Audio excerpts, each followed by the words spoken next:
All right, welcome back, Saints Nation, to week 8 of the CR6.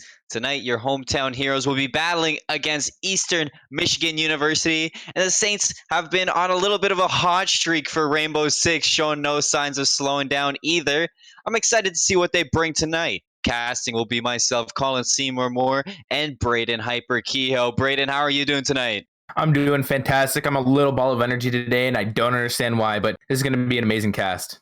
I'm excited with the energy you just brought back there. I can't wait for this. So there's a little bit of fun going on and like behind the scenes for the Saints, and I've realized it a lot that they feel way more comfortable with each other lately than they did at the start of the season.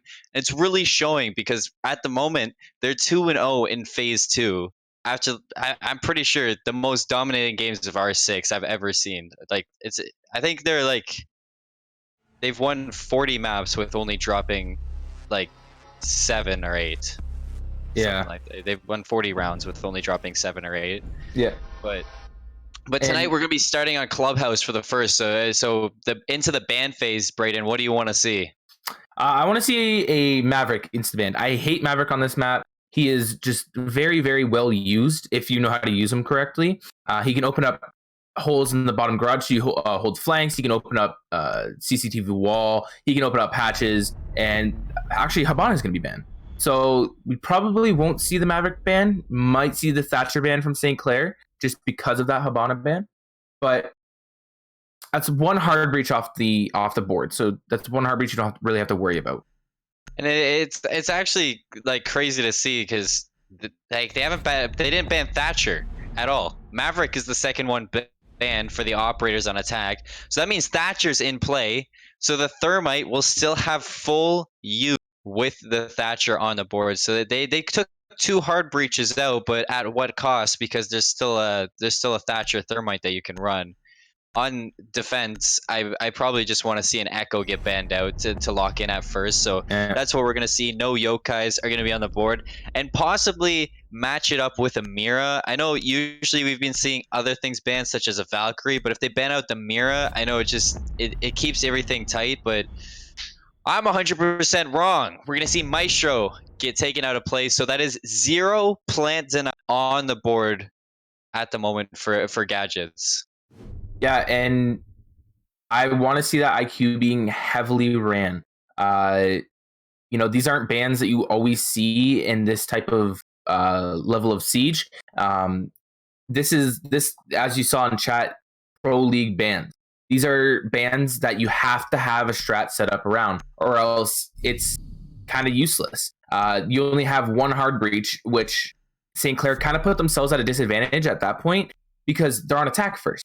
But they also might have strats around that to kind of get around. So only being able to open up one hatch or one hatch and one wall, or two hatches or two walls, kind of hinders the push a little bit slower, more concentrated on one area. But if they have the strat around the bans that they picked, I mean, good for them.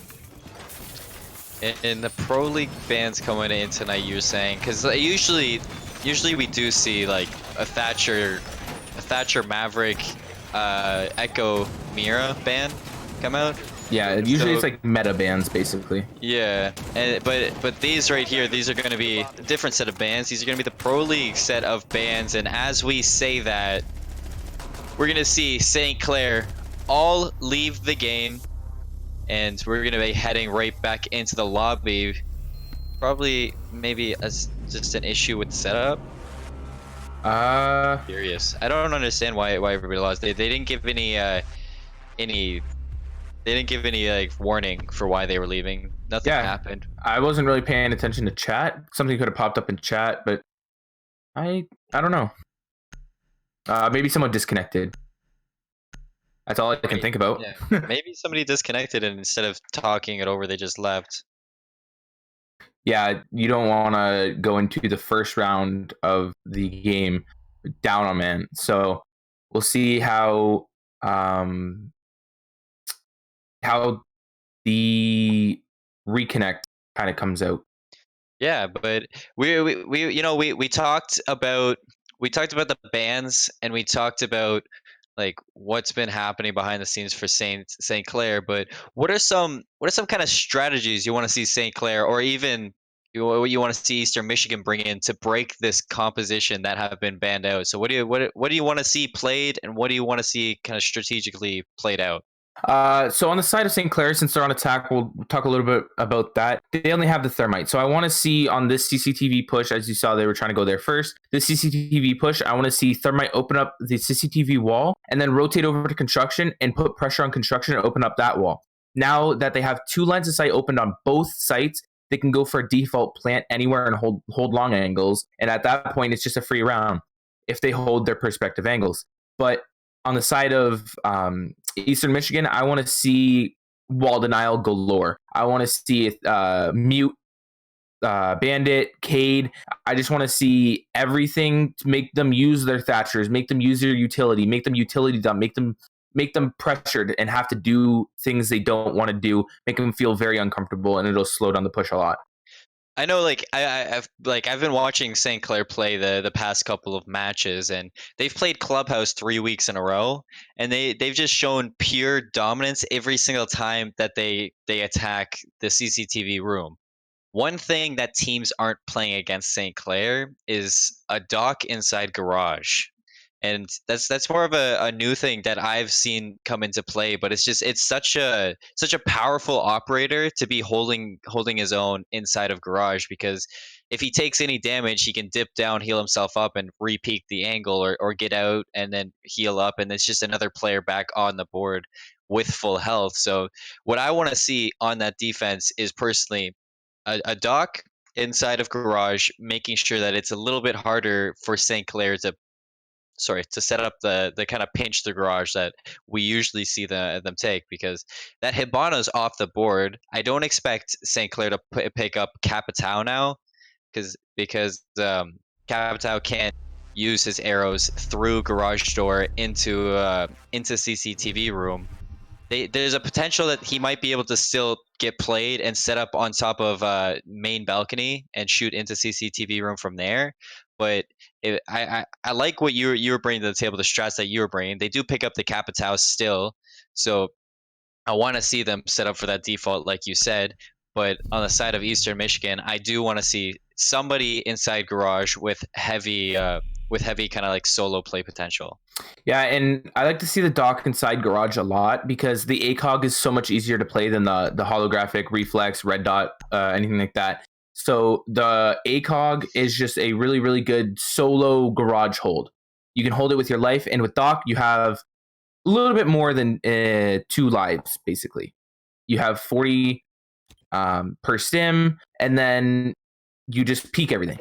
Wide swing, hold angles, and just play your life. As many picks as you can get, as much damage as you can do. And then if you feel too much pressure, if you feel like there's 4 or 5 people pushing in garage, then you just rotate out and say, hey guys, they have garage control, now let's watch our long angles. Now, if St. Clair, if they set up for that default, like you said, if they open up CCTV room, wrap around into construction area, open up the back wall construction, do you expect to see Imagine an Impact on that kind of like on their own journey on the first floor to open up from below? Because they do have the soft breach potential to kind of work that lower floor and play down up angles. Yeah, you know what? Maybe instead of the Ash, I'd like to see a Buck go below.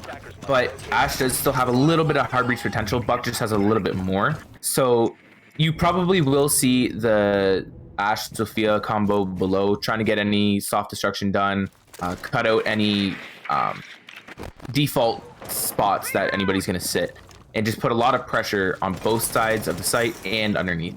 So it makes it very, very uncomfortable for them to sit in sight.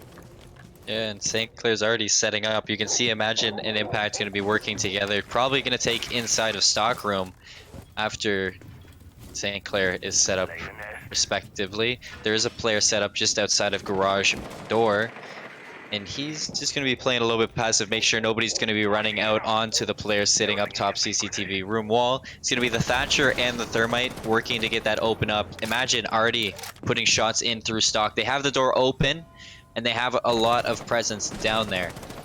There is going to be a player of Eastern Michigan roaming around on that first floor. It's going to be contesting Imagine a little bit. So it does look like Eastern Michigan has done their homework on St. Clair because they do have they do have 2 players roaming on the first floor. So they're expecting St. Clair to set up Imagine and Impact on the first floor, which I do like to see coming in from Eastern Michigan.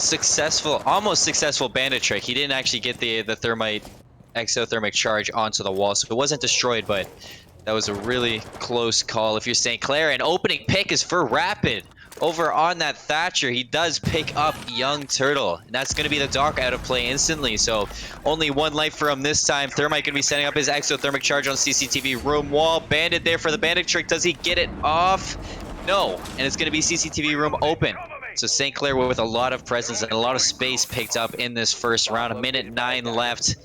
And they have a lot of information into this B bomb sites. Imagine is going to be on the first floor. He uses his breaching rounds to open up the floor and let it show who is above him, but he doesn't spot out anybody just yet. I do like where Obi-Woke Kenobi is sitting on Metal Staircase. He might be able to pick up a few on rotation. Anakin is going to be sitting top garage, and he gets picked off. Rapid with a double kill. It's going to be traded out by the Jaeger. He does find Rapid. William going down to Billboard. Nice 1v1. Kenobi going to find Imagine. Traded back though. St. Clair Impact and Agent going to find 2 of their own. It's a 2v1 situation. Agent on site. He has bomb in hand. Smoke going to burn a gas grenade. He peeks forward, finds 1. Agent Tour goes down to the gas, and nice clutch from Kenobi to find that round 1 win. What did you think about that, Braden? That round, there's a lot of back and forth frags, a lot of good refrags, a lot of good peaks. The one thing I noticed was Jaeger was undetected in the bottom garage. Rapid killed the guy top garage and rafters and didn't know that Jaeger was bottom garage, and that's how he died.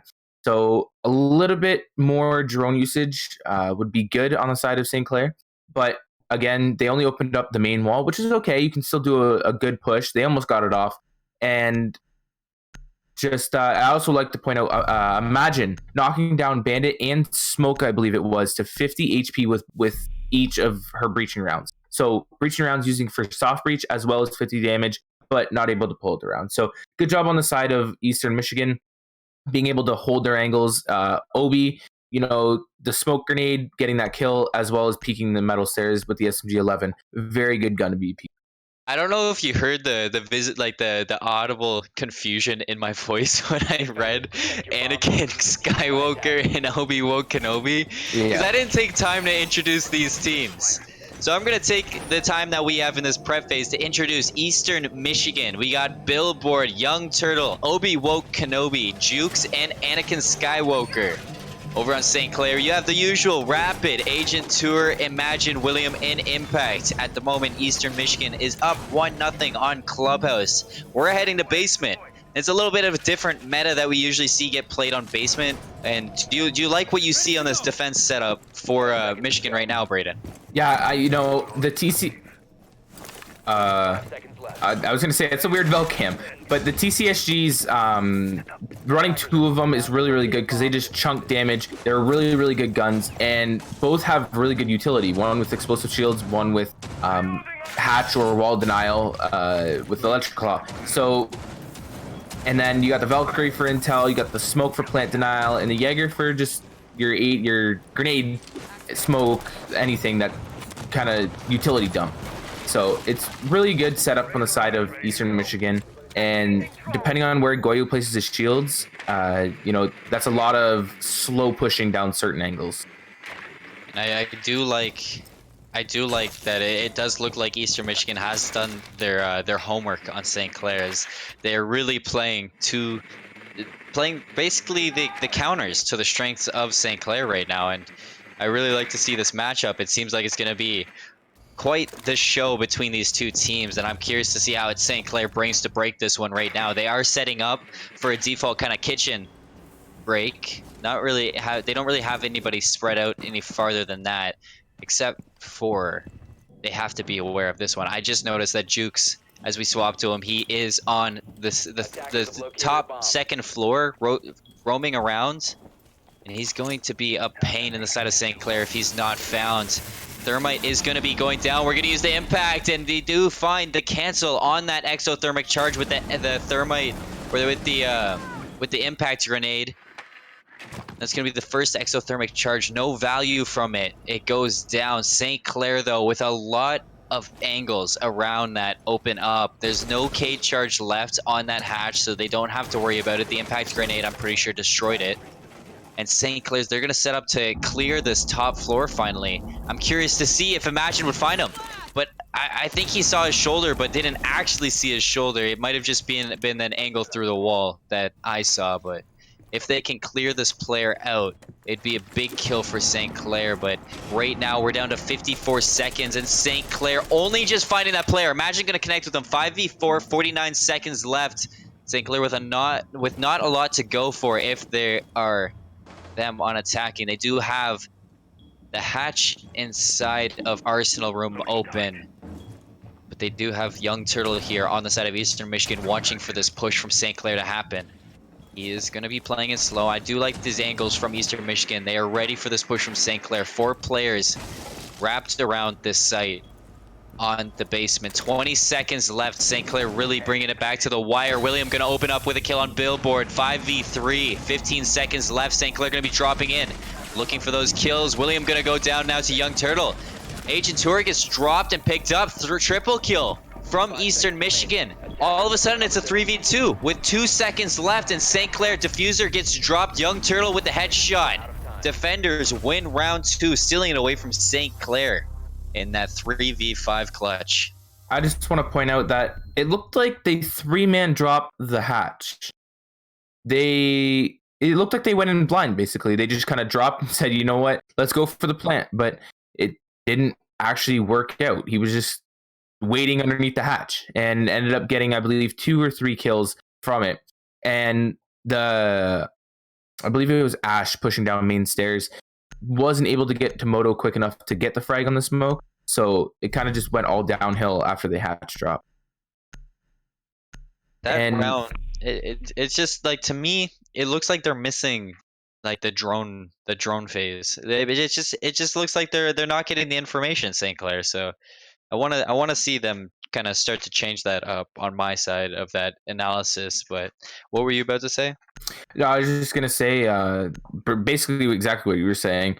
Just to see some prep drones anywhere, just so that you can see someone walking, even if it's for a split second and they shoot the drone. There's still a call out on that operator, either roaming or in site presence, as well as not 3-man drop the hatch. You need to have somebody upstairs watching the hatch for post plant protection, or even during plant protection.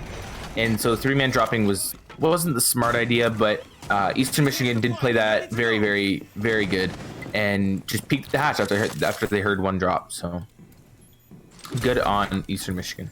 And now we're gonna be heading into the second floor gym. Excellent job, Brayden, on that analysis. But I love these setups from Eastern Michigan. I mean, the pulse is a little bit different from what I usually see on the second floor hold for gym bedroom, but they have the castle cade set up over onto the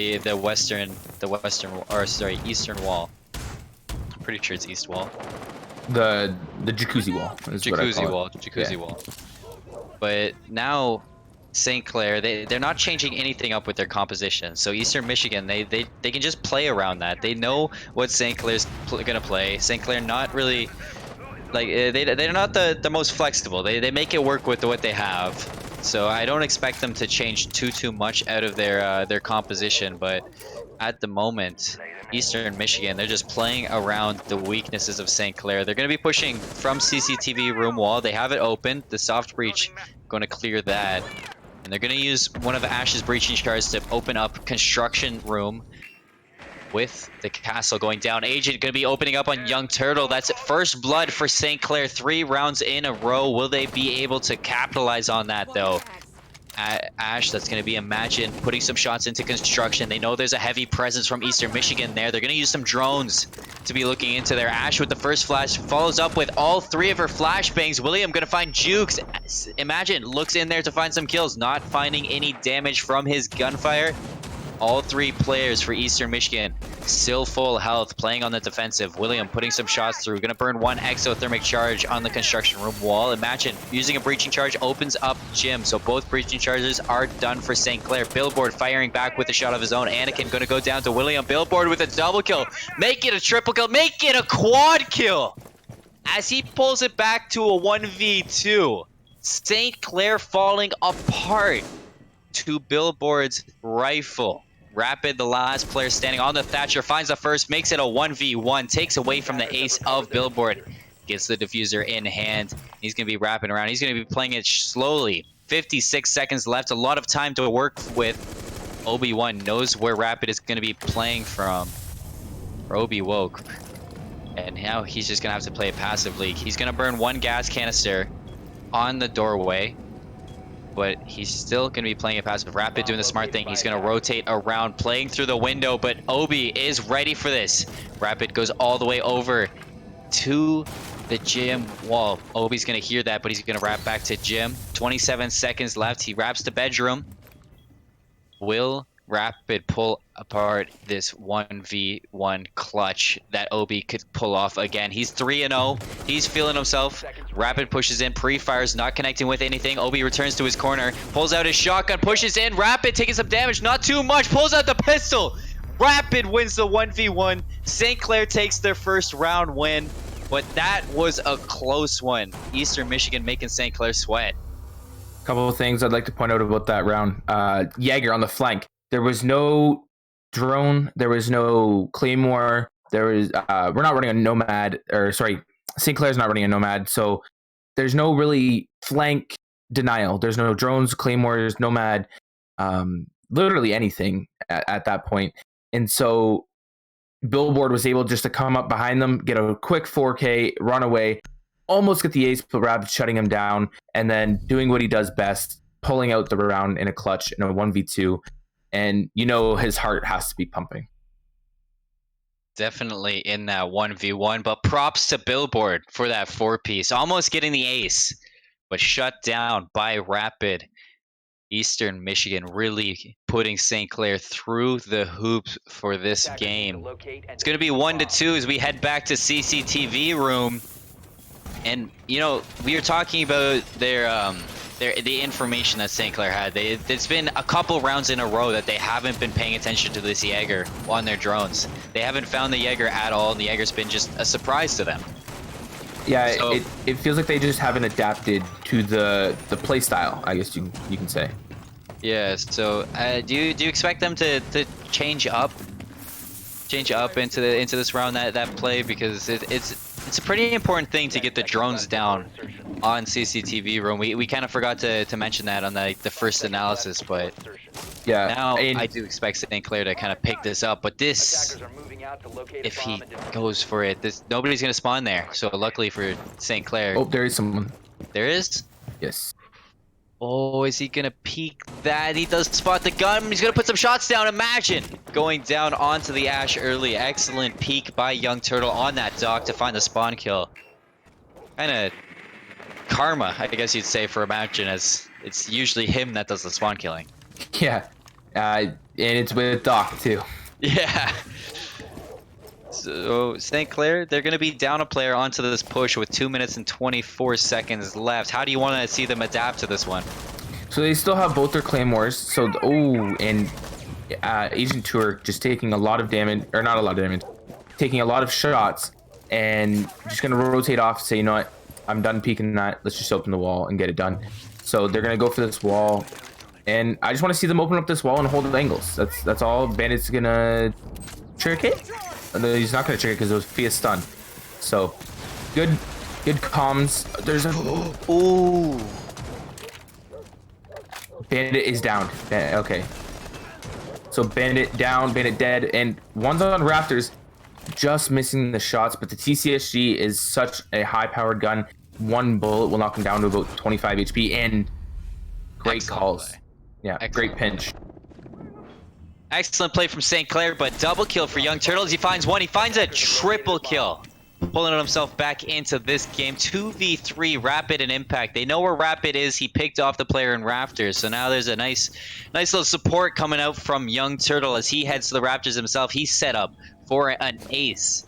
If he can make this work, Impact is on the first floor. He's playing the lower side. He's on that Zofia. Takes out the camera inside of Garage, making sure that to deny the information. But I'm pretty sure he was pinged off before he got that. He's going to rotate back. Rapid going to find Young Turtle. Denies an ace once again. 2 rounds in a row. Impact now. He is going to be trying to work that first floor, trying to support himself. But Jukes and Obi. Obi was the player for Eastern Michigan to clutch up last time, getting a nice double kill to win the first round for his team. Will he be able to do it again? Rapid onto site is going to drop the diffuser, or at least try to. Peeks out for Jukes on the Jaeger. He's going to go down first. Smoke, gas grenade going to get burned. Diffuser is planted, so no denial on that one. Diffuser is down. We're going to see the post plant come in. Obi-Wan going to find Impact. Rapid is in perfect position, though, to hold on to this, and I'm pretty sure Obi-Woke knows this one. He does know where the diffuser is. He's going to burn one gas grenade, hop the diffuser. Will he be checked, though? Rapid, he has to find it right now. He's going to put shots down, not connecting with anything. Another gas grenade going to get burned. That's all 3 of them gone. Rapid going to be playing the close left angle. Smoke going to be pushing out. Takes too much damage, and St. Clair with Rapid once again clutching up. Brings it back to a 2 to 3? 2 to... Is it 2 to 3? Yeah. Yeah. 3. No. 2-2. 2 to 2. 2-2. I was so sure that it was 2 to 3, but 2 to 2. St. Clair ties it up. We're gonna head to CCTV room again. How did you feel about that one, Braden? That one, Rapid again doing what he does best, clutching out the rounds. But there was a lot of comms. There's pings. There was drone setup, like I said, and you could tell that they were just a little bit more comfortable sitting in the spots that they were in. It was a little bit unfortunate for Young Turtle to peek the thermite breach like he did, but he was refragged on top rafters, and because of the prep drone that they had, so they're kind of getting it. They're kind of knowing, like, hey guys, we need to set these up. Like, let's do this. So they did it, and they got a free pick from it, and ended up winning the round because of it. So little things like that can actually just win you the round. Now we head right back into that. I love hearing the analysis from you, Braden. You really you narrow everything down. You catch everything. So insightful. So now that's what I love to do. I love watching, and because I play comp myself, so I like watching it. Oh, please don't blow yourself up. I like watching and saying, like, hey, this is maybe what I would do. Now, what did they do, basically? And it feels good when I do it, and I like to do it. So, will Doc go for a spawn peek down blue? He's gonna go for the peek. Will he get pre-fired? This is the spot that I pre-fire every single time I peek around this corner, and they know it. They did not get the pre-fire, though, and down goes the hard breach. That's, Rainbow Six. It's one thing that you learn when you're playing Rainbow Six. Check every single angle. I was actually playing with a friend the other day, and they're a little bit lower ranked than I am, so I'm kind of teaching them how to play. And he goes, you really check every corner when you drone and you push. I go, yeah, like somebody can be sitting in a dark corner and you will not expect it. He goes, yeah, you got to check every single thing. So pre-fire, I always pre-fire spawn peaks. But, and a weird kind of point out here, Thermite was the first one to push around that corner. Usually Thermite stays in spawn and drone. So I'm wondering, and I've seen a lot of William on the Thermite pushing alone by himself into spots and trying to act like the top or not top frag, the entry frag, and it looks kind of weird. But I thought that was Jaeger for a second. I was gonna say Jaeger's gonna be detected outside, but it's just Ash. But this is St. Clair's chance to kind of pull it back without a hard breach. They are set up for balcony kind of control with Ash putting some soft breach down underneath the bomb site. He does spot a few players not getting any shots down. Anakin, I think he got caught with the breaching round. Yeah. He got knocked down in his health, so he had to back on off. The Cade gonna be down, but they still have the Doc up. I'm curious if the Doc will burn any stims on him. I mean, if they were smart, he would, because he's running the AUG. He's not even running the TCSG. But Jaeger is in bathroom, and they don't even know. Juke's gonna pick up the first kill. Impact's going down, so 3 to 5. He gets a double kill too. St. Clair getting taken apart by the roamers of Eastern Michigan. Make that a triple kill for Jukes. Diffuser is dropped as well. Last player standing is Imagine. He's got to clutch up into the ace, as he is knocked just over 50% health. But he's gonna back up and play a little bit more passive underneath the stock room. So now we do see everybody on Eastern Michigan. They're going to be hunting for this. Imagine finding the first one. Onto Turtle. 1v4. Just playing around that opening that he made in the ground. But so much noise being made from Imagine and so many angles being held by Eastern Michigan. 12 seconds left. He finds the second one. Taking out Billboard as well. Pre-fires some corners. 7 seconds left. It looks like Eastern Michigan will be going up 3-2 in this matchup. Time ticks down. Imagine gonna pre-fire for the kill, but Eastern Michigan protects the bomb site on round 5. And in round again, 6, that drone prep, that, drone them out, get the flanks out, get the roamers out, it wasn't executed very well. And actually, Agent Tour, I believe, is the one on Capital, was spraying into the bathroom, just missing the Jaeger. Might have gave the call out that bathroom was clear, but it actually wasn't enabling. I believe it was Rapid to push in a Master and get killed by the Jaeger, and then Jaeger just went on a killing spree and got Diffuser down, and basically after that, the round was ended because Ash was still over in stock, which is where she was supposed to be, but there was no time to rotate and kill 4 or 5 people, I believe it was. one thing that I want to see St. Clair change up is just the pace that they're running this at. Because when you see them attack basement church, they leave it to the last second, which is really good, but I think they leave it too far into the last second without enough information. So if they're gonna play the basement without any drone information or any drone economy going on, so if you're gonna take basement and leave it to 20 seconds to drop through a hatch, you have to have the drone presence. If you're not gonna get any drone information on that basement, you have to change up your pace. So that means maybe pushing down the stairwell of blue, or of secret, pushing into blue. Or, and I noticed that it looks like St. Clair doesn't have very much map control. They kind of just push on one side of the map, and it's just that's it. It's kind of a little bit. Oh, Doc spotting out the drone from Rapid, but it's kind of harder to push by yourself and going for a weird spawn peek here. He's been catching St. Clair off guard all game. He might catch this one here. They are all wary of this spawn peek, and he puts shots down onto William, but not going to pick up the kill. That was almost the hard breacher going down once again for St. Clair. But he does stay alive. Like I said, the hard breach. It looks like William's always wanting to peek doors and windows and being the one to take on that gunfight, but as hard breach, you can't really be doing that because you only have one hard breach. You only have Thermite this game. The other 2 are banned out, and you need to stay alive. You need to open up your 2 hatches or walls, and so you have to stay on your drone. But thank goodness that he didn't get picked off this round.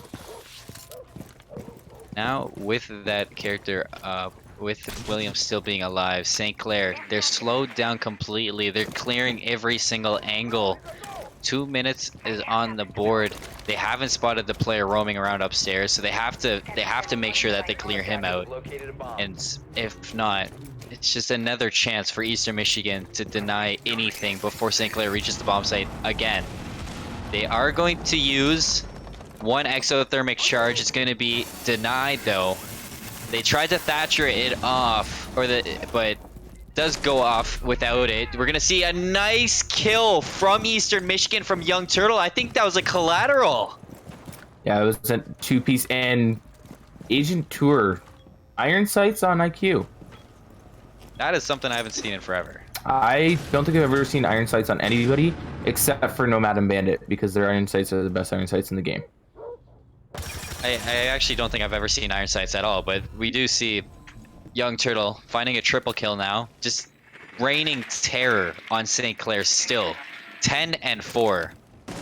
Agent Tour and William, last two standing. Not a lot of health to go between these two characters. Well, at least William. Agent Tour going to be on full health.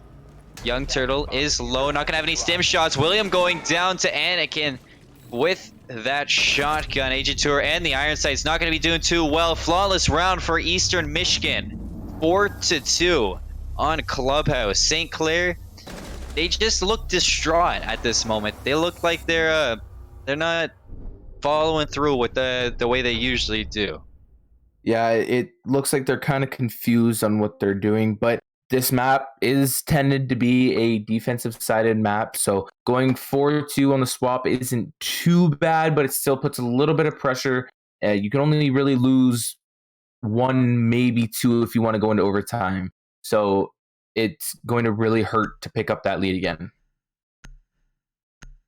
So starting off CCTV, and imagine on the Frost, I'm guessing he's going to pick off to Doc. There has to be an ACOG. Has to be a 6-pick. I was like, if you pick Frost, you might as well throw the round. Yeah. There you go. Off to Doc. Yeah, we do see Imagine set up on the dock for the CCTV room hold. They also want to take out a castle too. So what do you want to see the castle come out for this hold? Because I haven't really seen castle get played on CCTV room holds.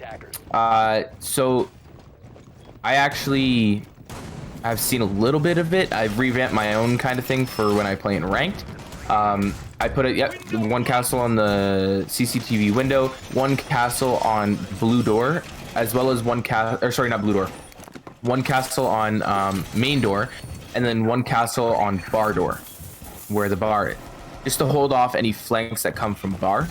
And then you can play in the bottom garage as castle to help out the dock from above, in garage. 10 seconds.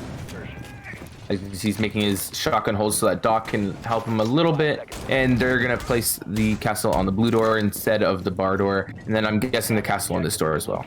Yeah. So now St. Clair's down 2-4. Attack phase is underway for Eastern Michigan. 2 minutes and 50 seconds left. Will St. Clair be able to pull it out? They do have the setup to make it happen. I want to see William on that castle go off with that UMP. It's not the strongest weapon to have, but you've seen players do a lot of damage with it. But this push from Eastern Michigan, this attack, they're going to be using the Buck instead of a Capitao. So I do like that as well. And getting the middle of the wall a little bit iffy, but getting killed by the thermite breach. Did he get killed by the thermite breach? Yeah, he killed himself with a thermite breach. They went for a full rush. Didn't work out in their favor, but goes down to 3-3. Ash entering site. Doc on Raptors. Downs the Doc. You know, and it's just a frag fest. Oh, running out of bullets. The castle 1v1 situation. Pre-firing, not knowing where he is. He's behind the server stack. Gets pre-fired, and round goes to Eastern Michigan. Good rush, except the thermite charge was a little bit iffy. Yeah, the thermite charge was a little bit weird. You know, we did see St. Clair set up for that, and they did get the back and forth picks, but instead of finding that, we did see the castle. William brought it to a 1v1, and he got caught reloading instead of getting the pick. So maybe a little bit too aggressive on that 1v1, maybe a little bit too excited to win it. We're gonna see St. Clair return to CCTV room to get this push, and a couple things that I would personally like to get. I would like to see change for Eastern Michigan is their thermite pace, you know, to not get picked by that. But bringing it back to a 1v1 was an excellent job for them, and they usually clutch up in those situations. So it was really good to see them work that out. Yeah, and it was a little bit of a weird rush because only 2 people rushed in, but I believe it was a strategic rush is what I'm going to call it. You know, one person sat outside a breach just because if anyone rotates down red, now they're getting picked off because, hey, everybody's rushing. Now let's go peek them in sight because there's too many angles to watch. And then you get picked off because someone's watching an angle that you didn't expect them to be watching. So good on the side of Eastern Michigan to be aware of that. And it worked out in their favor. So Eastern Michigan is actually going to be 1 round away from match point. St. Clair's got a lot to work on if they want to kind of pull this defense back in. I know they're going to be working the CCTV room kind of a little bit more like aware than the last time. They did get caught out on a couple of the pushes for Eastern Michigan, but do you want to see anything get set up differently from the St. Clair roster? Not necessarily set up differently, but just be more prepared. There was not really any intel, so maybe run, and as you can see, there's a bulletproof still in the pocket of William. So we'll see if he places that down or just kind of keeps it. But Imagine did run the bulletproof, so that's one bulletproof, but there, oh, and William does place it, so I don't know where he placed it, but there is still a little bit of intel provided. So let's see if they go for the rush again. It looks like they're setting up, and drops the diffuser, and once again going for the rush. The diffuser down in sight, and so now the diffuser's down, they just have to play the diffuser. Nice pick coming out from St. Clair, but Imagine on this dock is going to be holding this garage hold.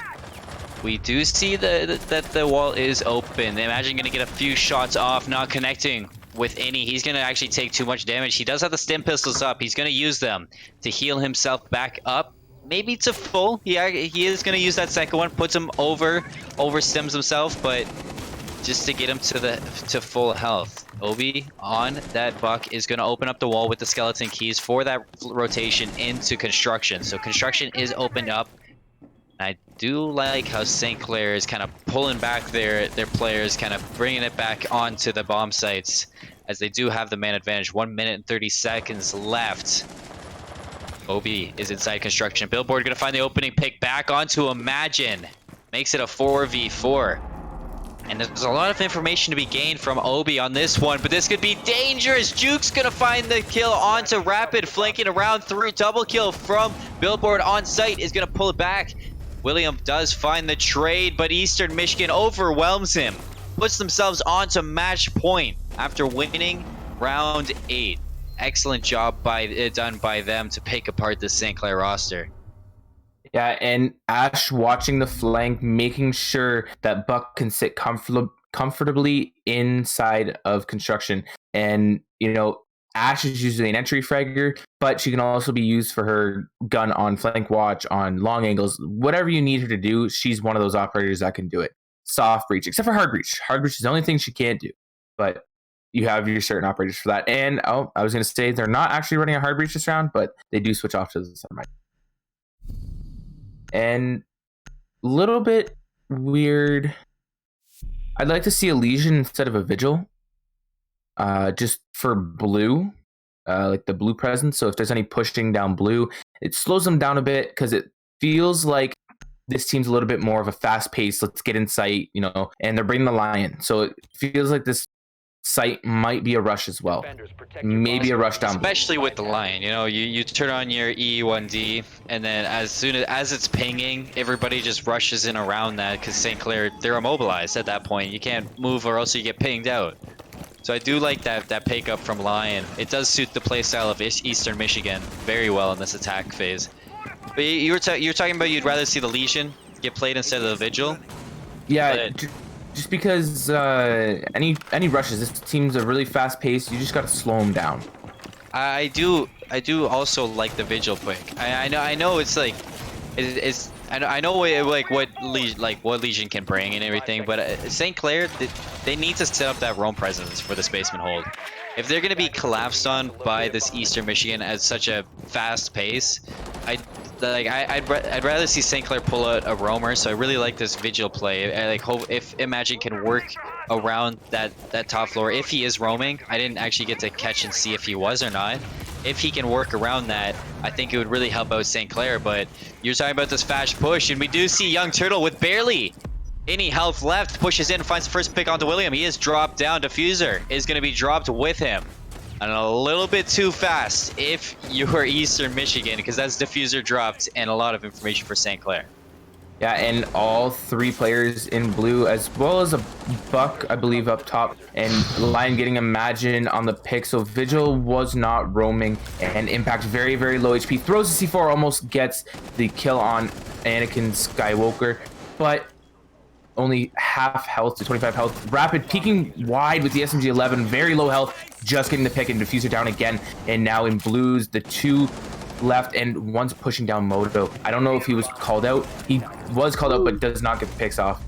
What a shot, what a play from Eastern Michigan. Brings it to a 3v1. Last player standing is going to be Agent Tour. Eastern Michigan to find that round, bring it to a 1-0 lead in this matchup between the two teams. St. Clair looking a little bit shaky tonight in this game. Yeah. I mean, I want to see a few things change up from them, but it comes from the comms, and hopefully they'll pull it back in the off time that they have. Yeah, and the next map being board. This map, you need to have flank watch. There's so many places to flank. There is so many places to just be sitting that you won't expect someone to be sitting, and there's going to be someone there. So I want to see St. Clair, as we said last game, have that drone prep, have a Nomad on rotates, have just something for intel, basically on the rotates or for a hold. And this map is more or less a frag heavy map, so there's going to be a lot of frags back and forth. And so we'll see how well the gun skill pulls out for St. Clair, or if Eastern Michigan, if their gun skill is a little bit better. Now, I'm curious into one thing, and your take on this. Like, I think Border heavily favors at the moment Eastern Michigan, just because of the play style that we've been seeing from them. Really fast-paced attack, and a Border. It's not the biggest strat-heavy map. It's more of a frag map that I see. You get in there, you find your kills, you take control of a level of the map, and you just kind of branch off from there. So I do at the moment. I want to hear your take on that, because I think this favors Eastern Michigan at the moment. Yeah, Eastern Michigan looks very, very comfortable in the spot that they're in. They look very comfortable in the roam. They look very comfortable peeking and winning their gunfights. And that's one thing St. Clair looked kind of shaky on, is they held angles and they didn't really peek anything. They were kind of scared, it looked like, to peek stuff because they were scared they were going to lose the gunfights. And you can't have that mentality when you're going into maps like Border and Coastline, which are frag heavy maps, because if you don't trust your gun skill, you're going to lose your gunfights every single time. And as well as I'm going to keep going back on this every time I see it, the Thermite cannot be pushing by himself. Even if there's a Thermite, Habana, and a Maverick, the Thermite is still one of the better hard breaches because he can open up so much more. Habana, you can only open up so much on a wall. Thermite opens up basically the whole wall. So you want your hard breach to stay back and drone in your top fraggers, your entries, your flexes all before you enter. Thermite should be the one to have to clutch up the round, not Rapid on the flex roll.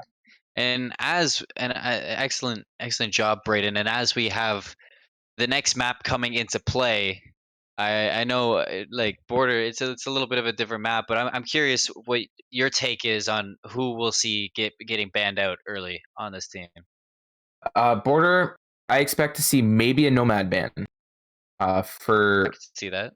for the side of Eastern Michigan, because this is like I said, a map where there's a lot of flanks and they play very aggressive. So the Nomad would be a nice ban for them.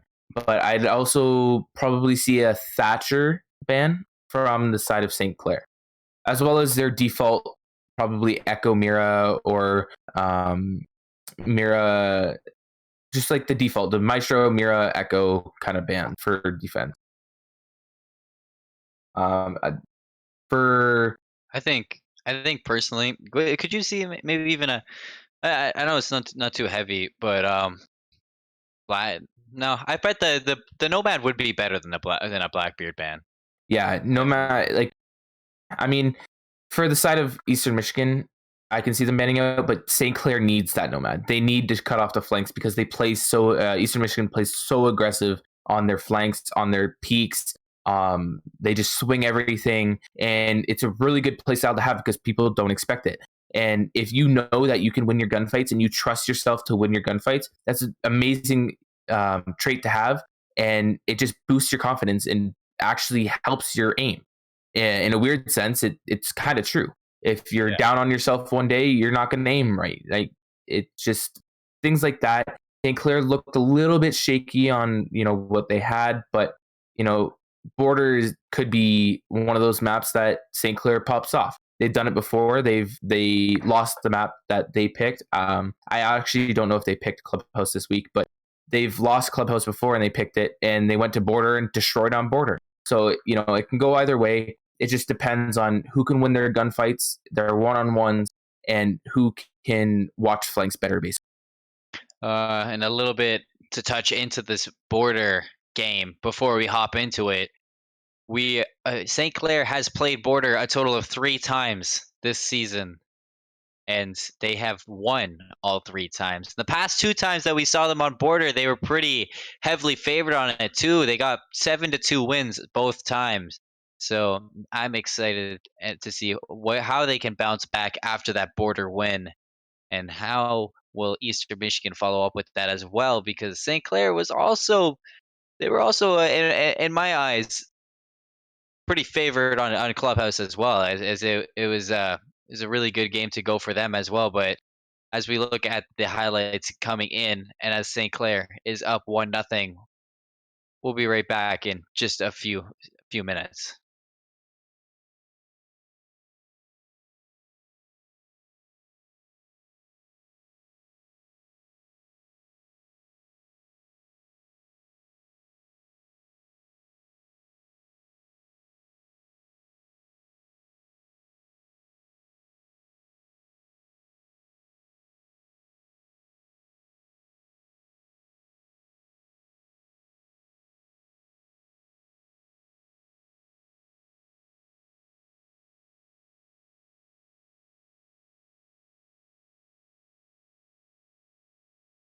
We wouldn't leave you for that long. It was just a little bit of a short break. Just had to get a little bit of a drink of water before going into the second matchup. But Braden, it's going to be Border for game 2. Both teams are ready. We're up and into the ban phase. You said Nomad Thatcher.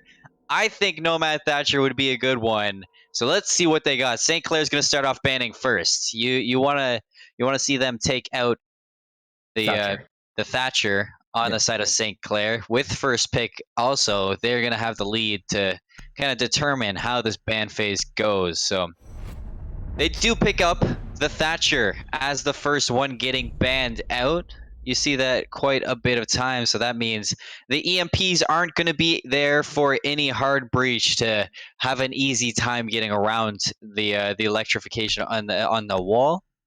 So now let's see what Eastern Michigan has to bring to it as their time ticks down. And there you go. You see a Nomad getting out. So Big Brain Hyper on the side. Nice little pick right there. As per usual, I'd say you should go to the casino because you're feeling lucky. But I think we've said that a couple times now. The $100,000 bets that we've placed down, and there's the Maestro, and there's probably going to be an Echo or a Mira. Echo or Mira? I'd rather see the Echo, personally. I don't think Mira has to be banned out. No, Mira doesn't have to be banned out. There's not very many Mira strats. You can't really run Mira on this map.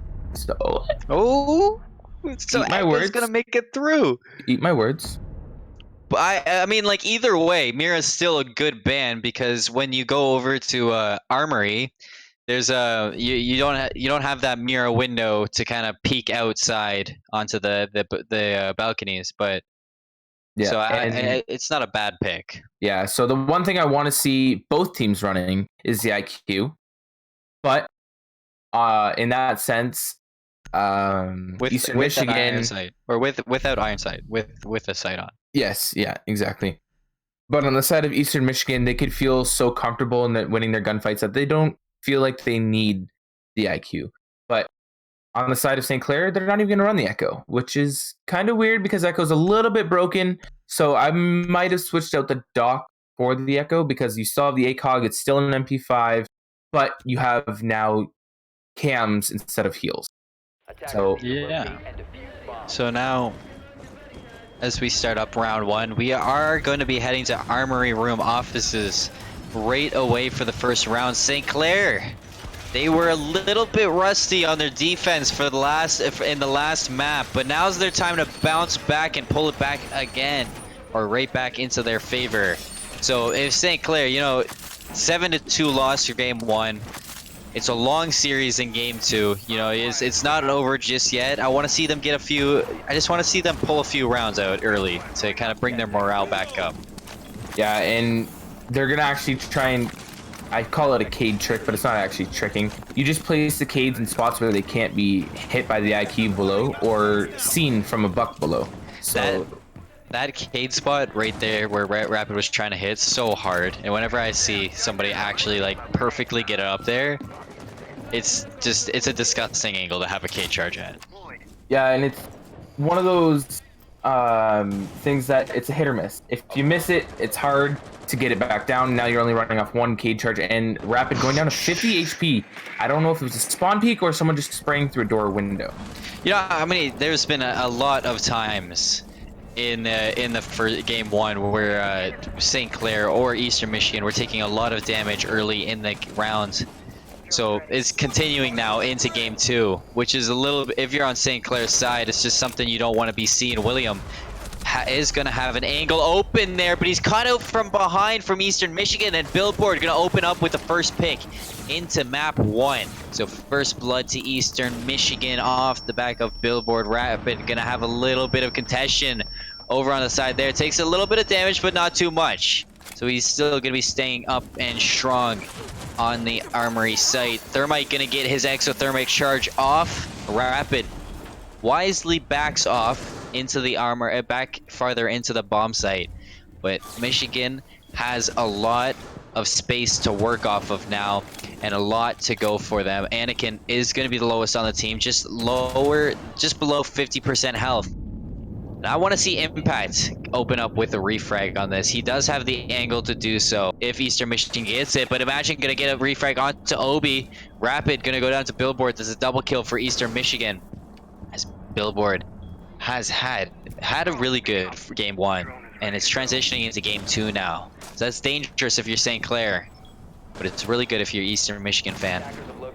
And now it's going to be a 3v4. And St. Clair on the backbone of this site. And Zofia just going to be inside here. And Impact just downing the Zofia. But Zofia's going to be able to pick herself up and get her gun back. Only on 5 HP, but there are going to be angles held. There are no nades to push Impact off of this angle, but he is going to be held by a bunch of different angles. And Impact getting another kill onto Billboard, the sledge, and onto the Zofia that he downed previously. She was at 5 HP, stimming himself up to 50% health. And imagine going down to Jukes on metal stairs. And small office. Impact getting a triple kill. Can it be a quad? Another one into small office. Vaults over, just sitting in the corner, flashed out, and he pre-fires and gets the kill on Ash. That's a 4K for Impact. Great hold behind the half wall. No nades, no utility to push him out, and even when the utility is used, he just pre-fires. I said right before that he should use the stim, but I'm so glad he didn't. The pre-fire coming out in favor of him, even though he was flashed off. Couldn't see a thing. But now we're going to head to first floor ventilation room. St. Clair pulling round 1 out. Right out from under. The double kill from Billboard. So really good job from Impact to find the quad kill to clutch up that round. And a hero play from him to keep St. Clair in it. And that's what I mean by you need to feel like you're going to win your gunfights. Impact looked very, very dominant behind that half wall. He was just peeking everything he can. Down those Zofia to 5 health. He peeked over on to Billboard on the sledge when he put small office. And then Zofia vaulted over. He flicked over to the Zofia, got Zofia. And he looked so comfortable in that position. Even when there was utility dumped on him, he was still comfortable sitting in that position, knowing that there was someone behind him just waiting for that refrag. So very, very good play by Impact. Very comfortable to St. Clair look there, even though William got picked off first, even though first blood was in favor of Eastern Michigan. St. Clair stayed on top into that, but ventilation room is going to be a little bit different along with Workshop Hold. They pulling out the castle onto William this time instead of the Mozzie. They have a mute for impact and a Legion as well. What do you want to see St. Clair pull out on this defense? You know, I like the Mute Mozzie combo. That is an amazing combo always to run, but the Mute Mozzie Vigil is a disgusting combo. It is so hard to contest, but you know, I'd rather the castle over the Vigil, so it's a good good operator pick on the side of St. Clair, as well as the side of Eastern Michigan. They have the Buck, the Ash, the Sophia for soft breach, and even the Sledge for more soft breach. So they have tons of soft breach, as well as a Thermite for hard breach. But I'd like to see a Habana for the hatches instead of the Thermite. Maybe even run both. One to open up Armory Wall, because Armory is usually played and reinforced on this site. And as we see 2 minutes and 30 seconds left, or starting, I guess, into this round. Eastern Michigan on the attack. St. Clair, if they want to win this round, it is almost detrimental to kind of keep a little bit of control onto that second floor, where Rapid is going to be playing on that roam presence. They do have 4 players sitting on the first floor, so not too much presence on that. Rapid did get spotted out by the drone.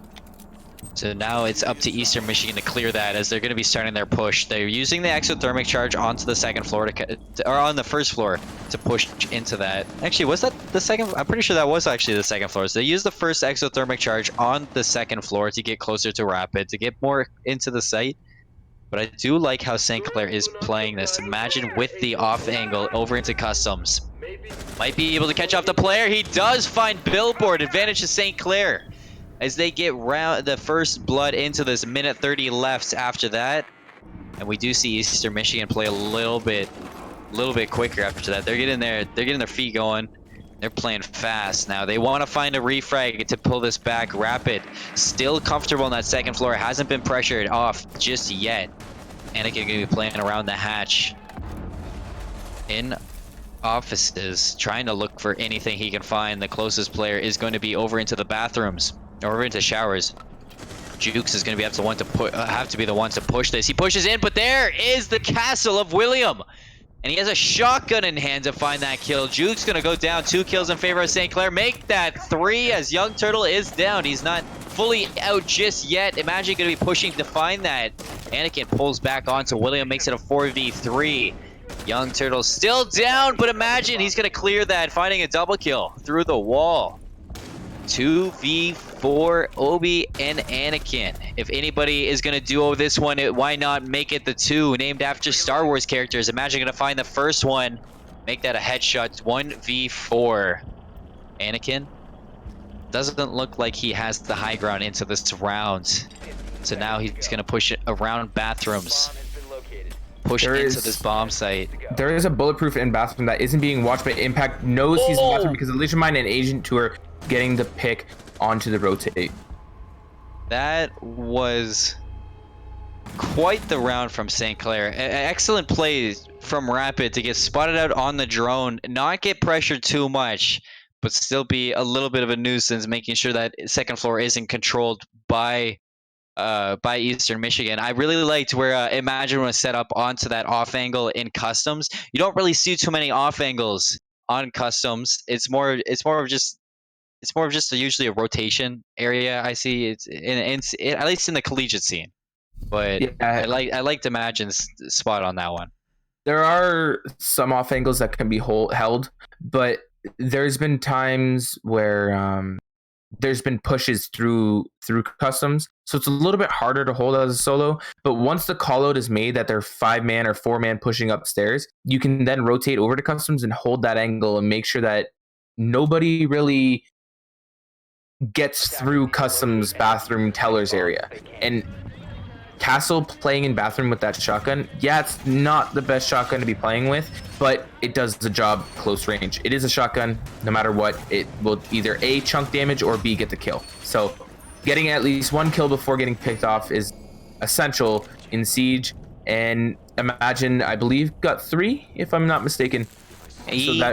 If he found the final kill, he got a 3-piece. I know he definitely got 2, but no, it wasn't. He didn't get the final one. I think he only picked up 2 in that round. Okay, so he got 2. So I mean, it makes up for whatever happened last round. If he died, like, because it was a very intense round last round. So, Yeah. you know, and just everybody now on St. Clair looking very confident in their gun skill.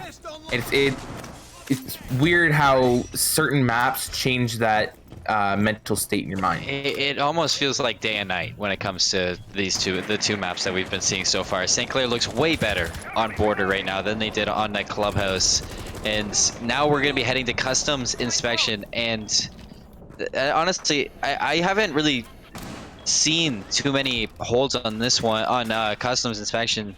So what do you want to see St. Clair make sure that Eastern Michigan doesn't take control of, if anything? So customs hold, make sure that they don't take control of CC, which there are 2 sitting in right now, but it's going to be a hard hold. You're gonna have to hold this with your life, unless you can rotate down from the hatch that the mute is standing on. But the mute is now being pressured by like 2 or 3 different angles, and trigger discipline. Trigger discipline is key, but he might. This is a weird angle to hold. Yeah, get out of there. Don't hold that angle anymore. This is not looking good on the side of St. Clair. Mozzie goes down in CC. Sophia pushing in, pushing the mute, and gets pre-fired, and the mute goes down. So that's the loss of CC. So that's going to be really hard to hold from below now. And no trades either. Another one goes down. Make that 3 in favor of Eastern Michigan, as it's a 2v5 Rapid and Imagine against the full 5 of Eastern Michigan. Will they be able to clutch up? It's going to be starting off with Imagine taking a fight. He does get picked off, so 1v5 now. It is ace potential for Rapid if he can find the kills, if he can pull this on back. He's going to get pre-fired through the wall. Bad timing for Rapid to push around the corner, and I don't even think Eastern Michigan noticed that they got the shots off. They're still checking every corner, so Rapid, he is lucky to be caught out. 1v4, he finds the first kill onto Obi. Flanked though, Eastern Michigan pulls it back into a 2-1 game after St. Clair falls apart in CCTV room. Yeah, and you know, that's one of those sites that it's a hit or miss. You know, if your roamers and CCTV can hold CCTV for a decent amount of time, even just a minute and a half, it helps the anchors in the site, just because now they don't have to worry about a slow methodical, you know, soft reach the floor, hold angles through the floor. Now they have to actually start opening walls, getting inside that site and planting the bomb. But since CCTV room was lost so early, it was able for Buck, Sledge, Sophia, and Ash all just to start doing their thing upstairs, opening up the whole floor and putting so much pressure onto the anchors downstairs. But now, back to Armory locker room, back to the offices. Round 4 going to be going underway. St. Clair kind of continuing onto this Mozzie route that they've been holding on to. They don't have a mute to follow up on them as they're returning back to the smoke. So what do you want to see change up on this that St. Clair kind of took back? And they won round 1 off of the 4-piece from Impact last time they were on here. Yeah. Do you want to see St. Clair kind of change anything up this time, or do you want to see them kind of continue with what they had? So, for what you said, changing anything up, I saw them making that rotate with the Mozzie with the shotgun, the last character we were just watching, into CC. And I want to know if they're actually holding CC or if they're just making the rotates to rotate into CC. Because if they're holding CC, then you can have that one person and spawn peek coming out from Imagine. Not getting a pick, but does scare them. William spawn peeking as well. William coming out on that, so a nice little follow-up though from St. Clair. So it does. The opening kill. It And that's does hard look to like reach down. Oh, wow. Okay, so hard to reach this down, so it's going to be a little bit harder to push the walls. See, now, Mozzie's playing 90 here with the rotate. That's a little bit harder to hold than you're actually holding CC, because now you have to watch your 90 angles as well as your CC angles. So I'd like to see someone holding CC for the Mozzie in 90. Basically, I want to see Mozzie have some support, but, you know, I can't be in comms right now and say, hey, guys, like, listen, put someone there. You need someone. But maybe they'll figure it out eventually. And Zofia taking about 25 HP down. Mozzie playing inside. Gonna get rushed by the Sledge, it looks like. and Zofia just gonna utility dump. I'm curious to see how they pull this off. Nice play from William. He finds a double kill, taking out the Zofia as well. And he drops right down to the hatch. Wise play from him to kind of rotate around. How will Eastern Michigan change this? They don't have a lot of information in their favor right now. They don't even know where William is after that kill. So curious to see how they work that out. Shots from below, but not connecting with anything. Rapid gonna find a kill, make it a 5v2. St. Clair looking to close out Armory with another dominant play from these teammates. And that is a little bit, I don't know. That's I love when the player models glitch out. Yeah, they get stuck in the door, stuck in the window. It's one of my favorite things in video games when the player models glitch out. Young Turtle gonna pull back a kill, make it a 4v2. He does take a little bit damage in return, but he's gonna be pushing into the bomb site. He does catch out a player, finds him, not gonna get the kill. William gets a triple kill. On to the player behind him. That's Jukes going down. Smoke grenade is getting burned. 2 of them, to be exact. Less than 10 health for Young Turtle. He is not in the proper positioning to take this. He does not have anything going for him right now. St. Clair, they have no reason to push him. Bomb is not in his hands. He's going to find 1 kill onto Agent Tour. Pre-fire the second, not going to get a shot through the wall. St. Clair 3-1. Imagine finishing it up. Yeah, and imagine just knowing that he's behind the wall. Ooh, nice little, looked like a 1-tap, maybe a 2-tap, but just knowing he was behind that wall. Yeah, but it was a headshot. Oh, okay. Yeah, I saw in the kill feed it was a headshot. But knowing he was behind that wall, pre-firing it, knowing he was low, so even if he did hit the body, would have been a kill anyway. And so, great game sense by Imagine. Now, when we see this ventilation room and workshop hold, St. Clair, they looked comfortable last time that they were holding on to this. They kind of picked apart Eastern Michigan when they were attacking. They didn't give them any second floor control. They funneled them down into the first floor. How do you want to see Eastern Michigan fix their push onto this one? How do you want to see them change anything up? For the side of Eastern Michigan, there is no castle now. So it's going to be a little bit easier to actually take control of certain sites, like being able to take control of offices and archives. There is no castle barricade to cut off the archives, rotate into an armory. So it's going to be a little bit more uncomfortable for Rapid to be able to sit behind that half wall, because now there's going to be so many more angles to keep. But that being said, Eastern Michigan have to actually take control of offices and archives to put Rapid in that uncomfortable situation. So if Rapid notices that, you know, hey, they're not pushing through archives and offices, like, where are they pushing from? Obviously, they have to push from the front side of Armory, which kind of looks like they're going to do here. They are joining out east, so they actually still might go for an offices push, but again, the castle just, it slowed everything down last round. It helped them out a little bit. Imagine taking a little bit of damage from the windows in courtyard, but again, back to what I was saying, the castle just slowing everything down, making it so much easier for Rapid to stay comfortable and everybody in sight to stay comfortable. And now that they don't have that, it's going to be a little bit more jittery, peek everything kind of fluent, but they aren't going to go for the offices push. They're going to actually stick on the armory push. So Rapid getting droned out of the smoke with the shotgun, but if they swing them with the shotgun, he is amazing with the shotgun SMG-11 duo. Now the flashbang's coming out. I'm guessing the nade comes out as well, and there goes the shield. So Rapid in a very, very uncomfortable situation. Still gonna peek it anyway. And ooh, this is gonna be dangerous. Rapid though, we've seen him work wonders with the shotgun, just like you said. He's gonna be wide peeked from that thermite. Is the thermite gonna catch him out? We see a drone come to get him out, but he pushes out. He finds the sledge. He goes for the second player, takes out the drone. Nobody gonna challenge him again. Rapid doing what he needs to do here. He finds that kill. Billboard finds Agent, but Rapid is going to be stalling so much time in this position. Eastern Michigan has to find the kill onto him. William gonna go down, not out. Impact gonna trade onto Billboard. So William staying alive. not going down just yet. I'm not sure if he was called out by Eastern Michigan that he was down but not out, but we do see Rapid go for this backup. He finds Anakin, double kill for himself, 4v2. St. Clair pulling this back. They have picked up William, so he's right back into it. Juke's going to be killed from stock room by Imagine.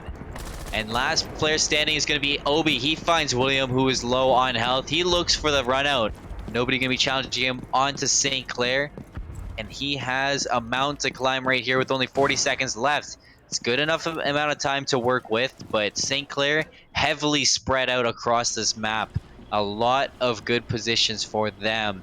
He is going to push onto the site. Obi does have a player right below him. It's going to be Impact pushing up, not able to find the kill. Defenders win round 5, and St. Clair pulls up 4-1 in game 2.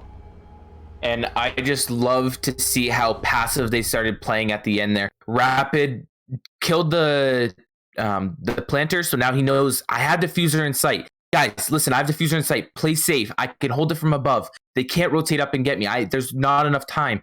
They have to rotate up and get me, and then they have to come back down and grab the diffuser. So if you guys play passive, I can hold the diffuser. Do not die. Because if I die, then you guys now have to start peeking. So great communication from the side of St. Clair. And you could tell because, Impact just prone behind that table. Imagine waiting inside of customs, Rapid upstairs. Like they were just so spread out, but they were spread out in a way that it helped St. Clair because there's so many different angles that IQ had to peek there. St. Clair is going to head to customs this time again. And it was on customs that St. Clair found that double kill for them to or Imagine found that double kill to bring them to the win here. I believe customs is the one that they lost. I thought customs because they lost the CC control so quickly. Oh yeah. Yeah, customs was a tough one for them to hold on to, and so it's this time around we do see Impact on that mute. Mozzie gonna be played by William, and it looks like they're gonna be roaming together once again. This time, how will they fix up on that second floor hold for St. Clair? You're gonna be putting down his gadgets around that second floor. Mozzie gonna be playing around with him, setting up for a spawn peek. Is he gonna find anything this time around? Is he gonna bite off more than he can chew? I don't know if Eastern Michigan saw that. I thought I saw a player outline around there, but it was a little bit difficult to see through all the walls. But now Eastern Michigan setting up for a west side push of for the map towards the A bomb site. And if I was Eastern Michigan, I would really be looking for that second floor kind of control, because last time they went for the CCTV kind of push, they destroyed St. Clair. Yeah, and this cam right here is one of the best cams I know. A lot of people know about it now because it's a little bit of an older cam, but it's behind the monitors and CCTV. And Buck picking off Impact in sight too, and getting a 3K onto Rapid and Agent Tour as well. Just being able to walk into sight like that is not good. And now they have William upstairs and Imagine inside, and William getting a lucky pick onto Young. And now it's down to 2v4. Now it's a 1v4 with William getting picked off into CCTV, but holding metal. Imagine not able to hit his shots, getting taken out in again. The round on on customs going to Eastern Michigan. And St. Clair once again on this customs push, just not able to hold off onto that. But round 7 is going to be here. We're going to swap onto sides. A 4-2 half is not that bad if you're St. Clair after a 7-2 loss in game 1. So, but onto this attack side, it was a little bit of a struggle on most of the bomb sites for Eastern Michigan on that attack side. Do you think St. Clair? How do you feel about St. Clair on this attack? St. Clair, they're smart. They're bringing the IQ because they are running the Valkyrie. They are running the Echo. They can get the Cade charges from below, and also the ADSs from below. So that's going to be a lot of utility wasted, basically, or not wasted, but a lot of utility broken because of the IQ. So that one pick could mean the round. If IQ can use her scanner to the best of her ability, it can make or break this round, basically. Can we make sure she has a sight though this time? Yeah, I want to make sure of that as well. I'd like to see maybe like a red dot, if anything, like not a. I'd like to see anything. Yeah, at that point, red dots, you know, they aren't used, but they're better than iron sights. So just anything at that. But yeah, like we were saying, round 7 is gonna be here. They're going for that armory first hold. It's more of like that standard hold for Eastern Michigan, but I'm curious to see how Eastern Michigan does on this, because St. Clair just looked lights out on their defense, and lately they've been pretty lights out on their attack for a lot of these maps too. But Anakin is gonna be taking out the Echo this time, and that could cause some trouble for St. Clair. They didn't want to run the Echo, not as practiced on it as they would like. So how will Eastern Michigan play There you this? go. IQ does have the sight, the hollow sight on her gun. So maybe it was just a one-time thing. Yeah, it was one of those things where I haven't played IQ before, so I'm not going to put a sight on her. And, you know, you got auto-picked her, and now you got to play her. But now that she does have a sight, we'll see how well she can do. St. Clair going to be setting up on the windowsills of Armory. He does break one of the barricades. He's pre-fired, and there is the IQ out of play on... No, wait, that was Sophia. Out of play on St. Clair. And I am so happy I did not say what I was going to say, because I would have ate my words. But usually Rapid is so dominant on that window with that little tiny pixel peak, but he just got pre-fired. And the pick to William, again, the thermite with the pick, I don't understand, but it's working out in the side of St. Clair. So I'm going to leave it, but it feels really, really weird for me for thermite to be getting those kills. Sometimes you just gotta let your back line take the front line, and it looks like there's gonna be some moonwalking going on. Yeah, it looks like Michael Jackson has entered into the server, as the connection to the game was lost heading in that round 8, and they're gonna have to round 8? No, round 7. Sorry, and round 7. I was gonna say this game has gone by really quickly. It does not feel like that late. It feels like round 3. It honestly, it really does. It really does feel like this game just started. But after at that DC, I'm not too sure. I think it was just a server drop between the two. And anything else to kind of add on that game that you'd like to highlight? You know, St. Clair, just a different team. It's crazy. It's actually, it's not really crazy because it always happens. Certain teams are better on certain maps, but it's amazing to see how more comfortable they looked in their gunfights, how much more they peaked, how many angles they actually held. And imagine, you could just see him running around like a maniac, but it's working because on Club, there wasn't, I mean, Club's not really a roam heavy map, but you can still have someone run around like a chicken with their head cut off and still get kills.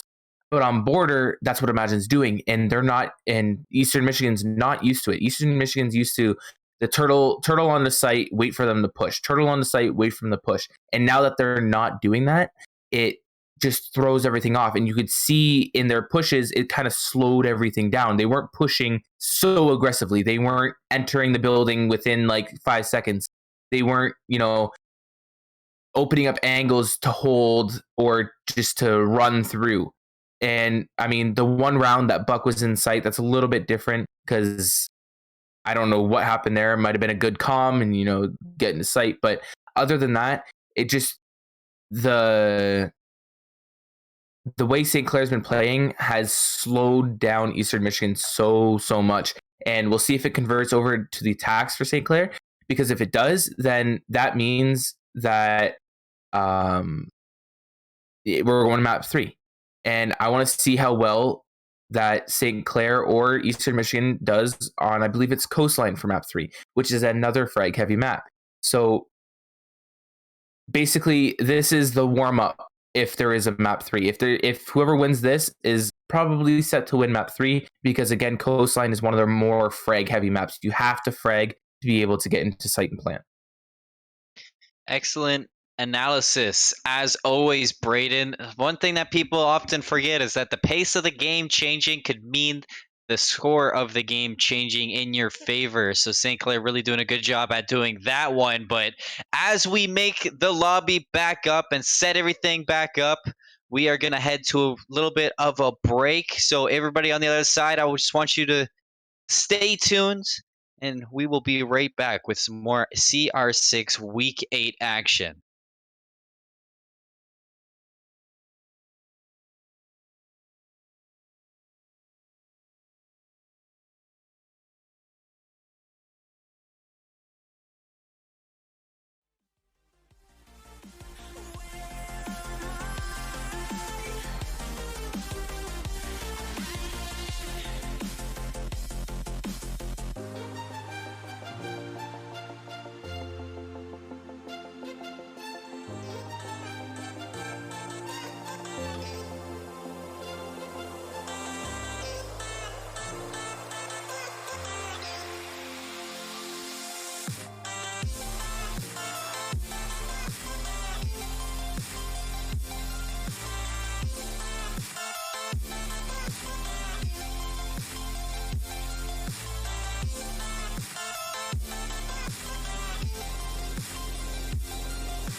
Floating through the clouds, a light emerges from beneath the sand. Place to take me across seems so far away. Across this universe, she lives another day. Another reason she's here. Another reason she's so far away. Another reason she's here. Another reason she's so far away.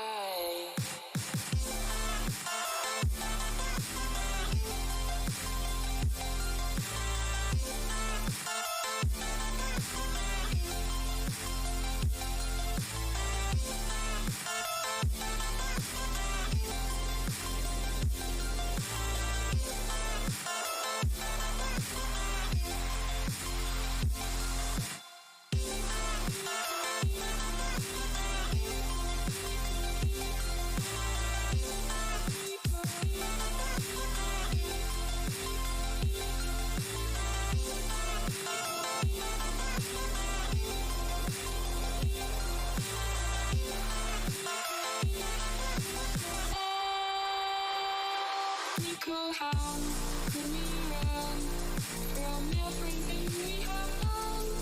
It only takes us one more day to fall. Nico, how can we run from everything we have done? It only takes us one more day. Nico, how the reason she's here. Nico, how the reason she's so far away. Nico, how the reason.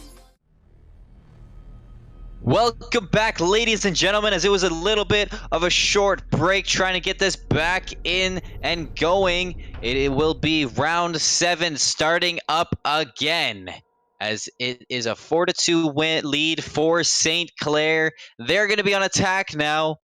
Eastern Michigan on defense.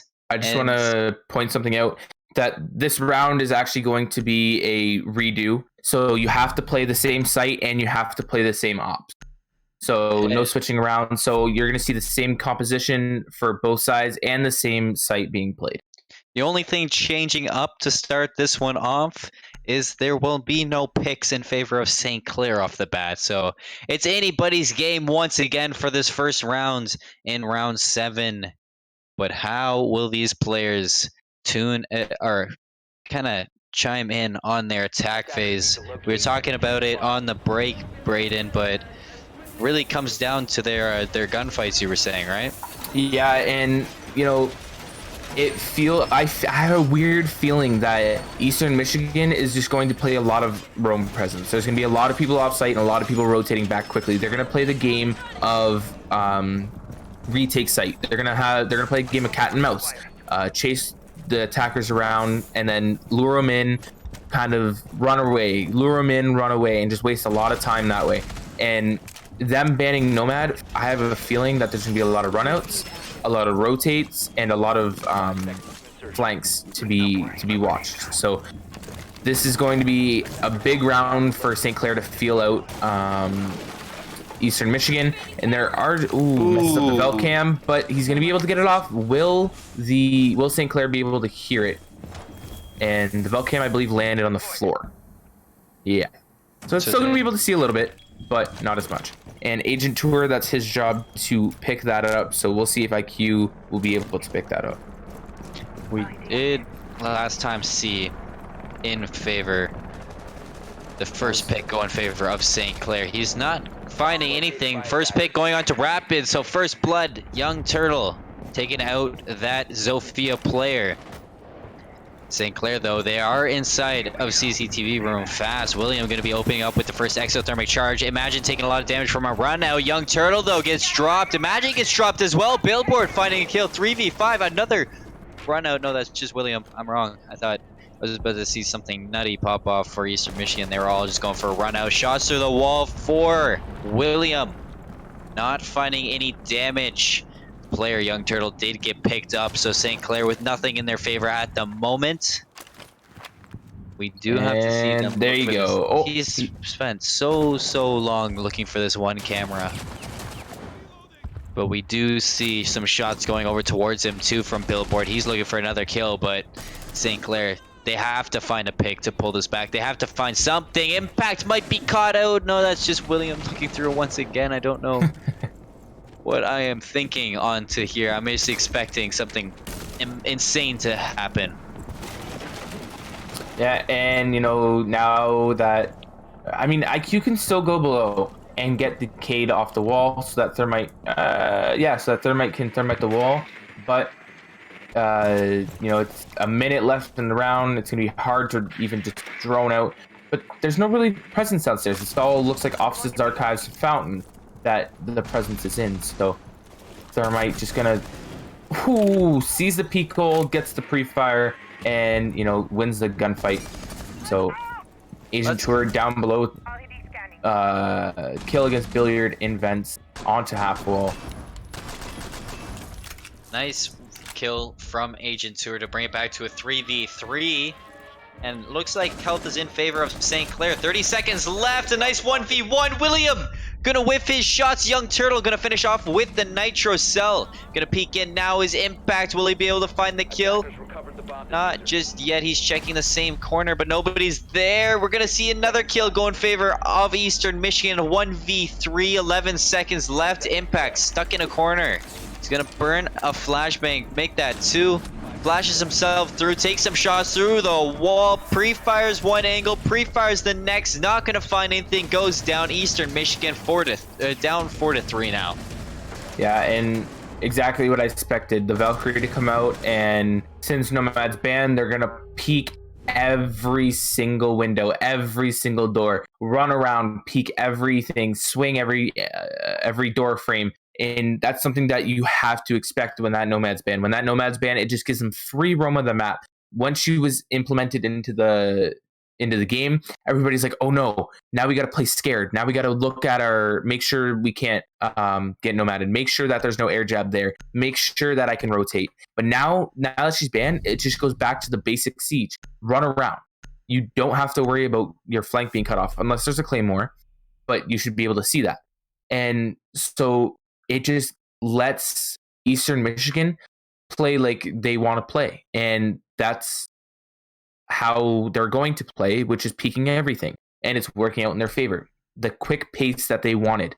Now that they can't be slowed down on the attack with that castle, or slowed down with all the angles that can be held, They can play like they want to play, peek everything, hold everything, and it looks like it's scaring St. Clair once again. St. Clair needs to find an answer to the aggression from Eastern Michigan. 4-3 as St. Clair still has the lead, but we're heading down to ventilation workshop holds. St. Clair, they're really good at defending this one, but they were also really good at defending armory. So how do you want to see them attack this site? So I want to see that wall that's being reinforced right now in archives next to the Mozzie on his left. I want to see that open as well as the hat. And then basically you can hold the rotate hole in sight from that hatch in offices, and it just cuts off all rotates. And then you can get a free plant down in ventilations, granted someone's watching your main door, and then it's an easy plant hold from there. And that's one thing that I believe St. Clair is looking at right now, and they might go for it because everybody does look like they spawned on the front side or east side of the border map. Young Turtle on the dock being really aggressive inside the main hallway. Not gonna find any damage just yet. Pre-fires one wall. There's a lot of presence from St. Clair outside that wall, but still no damage found. William, he does detect a Mozzie drone, so he's gonna hop off that drone, rotate around. As it looks like they are gonna be looking to open up armory. They have to be careful from Young Turtle though, because on the dock he can do so much damage with the position he's in. And St. Clair, they're being so thorough with their push, and I like to see it. As Impact opens up with first kill, and that is a gun that I didn't think I'd be seeing get used by an Ash. William gonna go down rapid, refrags onto billboard, so brings it back to a 4v3. As St. Clair with the advantage at the moment. Nice pick coming out from Imagine, takes out Jukes, opens up this round for St. Clair. 4v2. Anakin and Obi woke again to hold on to this round as the duo. Will they be able to come out on top this time? Anakin goes down. Once more, last player standing is Obi. 1v4. And Obi is going to rotate around. He's on metal staircase side, but he looks to be just really passive on this, as he knows that St. Clair has to go to the first floor, to where he is on the first floor, to be able to attack this site. Obi with 3 smoke grenades still, or smoke canisters, and the SMG-11 with the shotgun. It's a very, very powerful composition to hold, and if you play your cards right, this is still a winnable round. Rapid with the plant going down, 4 seconds left. There are 2 players upstairs, so at this point now, it looks like it's a St. Clair round, but anything and everything is still possible. And looks like someone's gonna be prone next to the door. Oh, and a nice shot by Obi on top of metal stairs, and he's just gonna check every single angle. And there is a drone watching him, so he's gonna be called out. Imagine dropping down the hatch, which is kind of a weird spot because you can still hold the diffuser from upstairs, but he's gonna get peeked here and almost gets killed. But I think it's 12 bullets in the SMG-11, or 16 bullets in the SMG-11, not enough to kill Imagine, and Imagine able to get out the frag. I find that if you miss the first like 5 shots from the SMG-11 and you're still spraying, might as well just call it quits at that point. Yeah, and the SMG-11, it's a very, very powerful gun. It does a lot of damage, it chunks damage, and it's a very, very fast fire rate, and that's why I love that gun. And I mean, it's easier for me to control the recoil because I practice it every day. But for someone like a casual player, it's going to be a little bit harder. So you have to burst fire the gun, which is, takes a little bit more time to kill someone. So the way Obi kind of missed his shots, it put him in a disadvantage. And it would have been a little bit easier to kind of peek close with the shotgun, but he had no clue he was there. And it would have been so hard to kill anybody behind him if anybody was there. Mark the day down of today. I just found a new skin that is my favorite skin in the game, and that is the Huntress skin on Frost that I never knew about. That's a dope skin. I like it, but I don't think I've seen it. They do switch off of the Frost Oh, the elite skin, the elite Yeah, skin. I'm not gonna condone this if you want to Google that, but like, it's probably my new favorite skin now. Yeah. After seeing it, I've never seen it before, but I'd like to. But nobody plays Frost, so we never get to see it. There's actually Frost is one of those operators. She's just used to slow down the pushes. She's more. I guess you can call her an intel op because you have to shoot the Frost mat. She's a trap slash intel op because you have to shoot the Frost mat. So there's that gun sound cue of where they're pushing, as well as the trap op because if you don't shoot it, then you're in a Frost mat. So, a little bit of the same setup coming out from Eastern Michigan.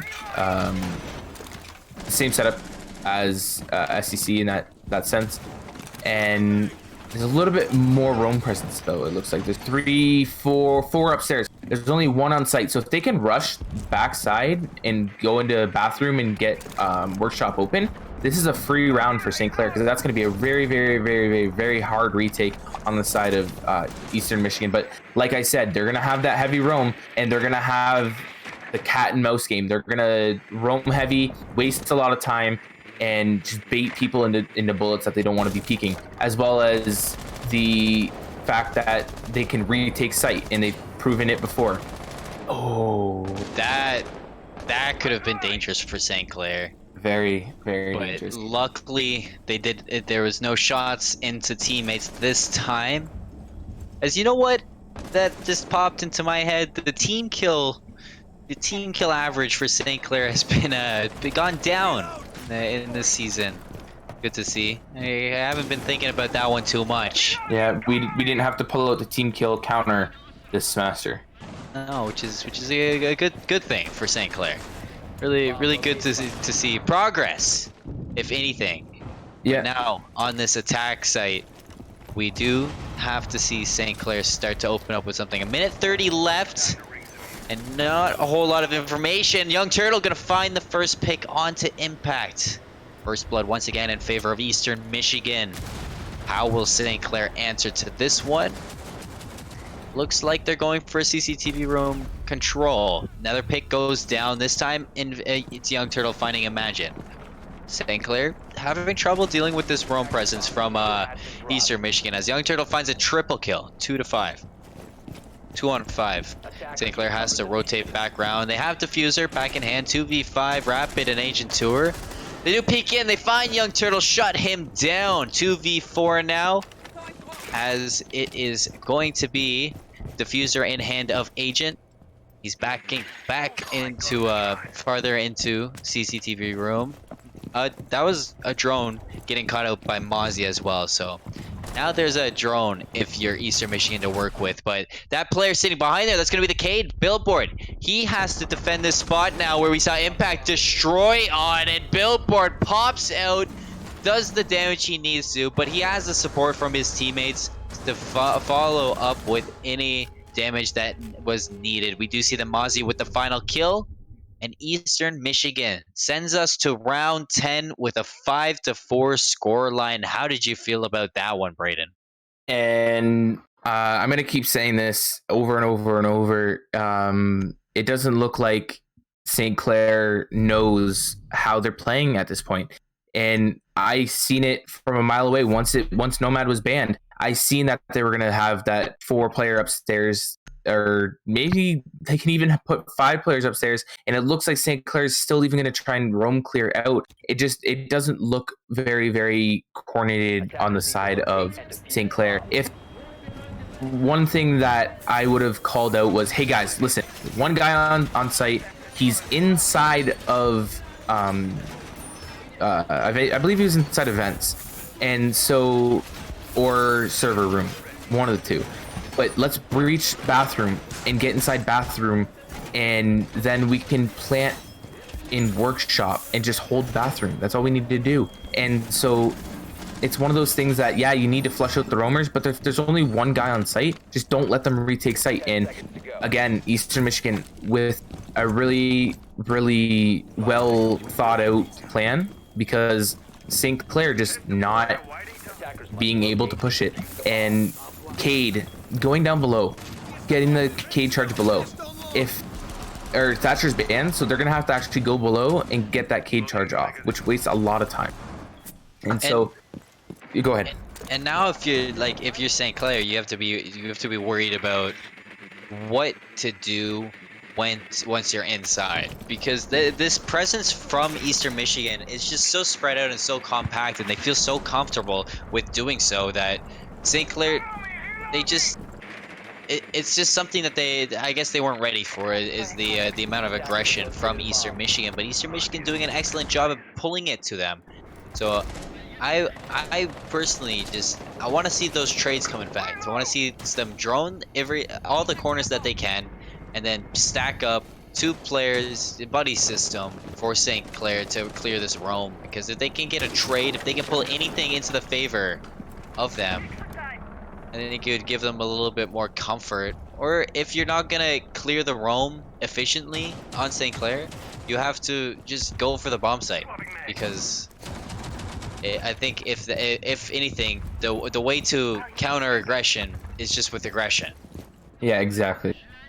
And it looks like St. Clair was so comfortable in their defensive rounds, and then as soon as they got to attack, it looked like they just forgot what they were doing. It looked like they didn't want to be aggressive anymore. And against a team like Eastern Michigan, being aggressive is one of those things that you have to do. And Impact getting some shots off onto Billboard, I believe. It was peeking out into Office's hallway there, 90 hallway, you can call it. And so there is going to be a little bit of presence in Offices, and I believe Young Turtle.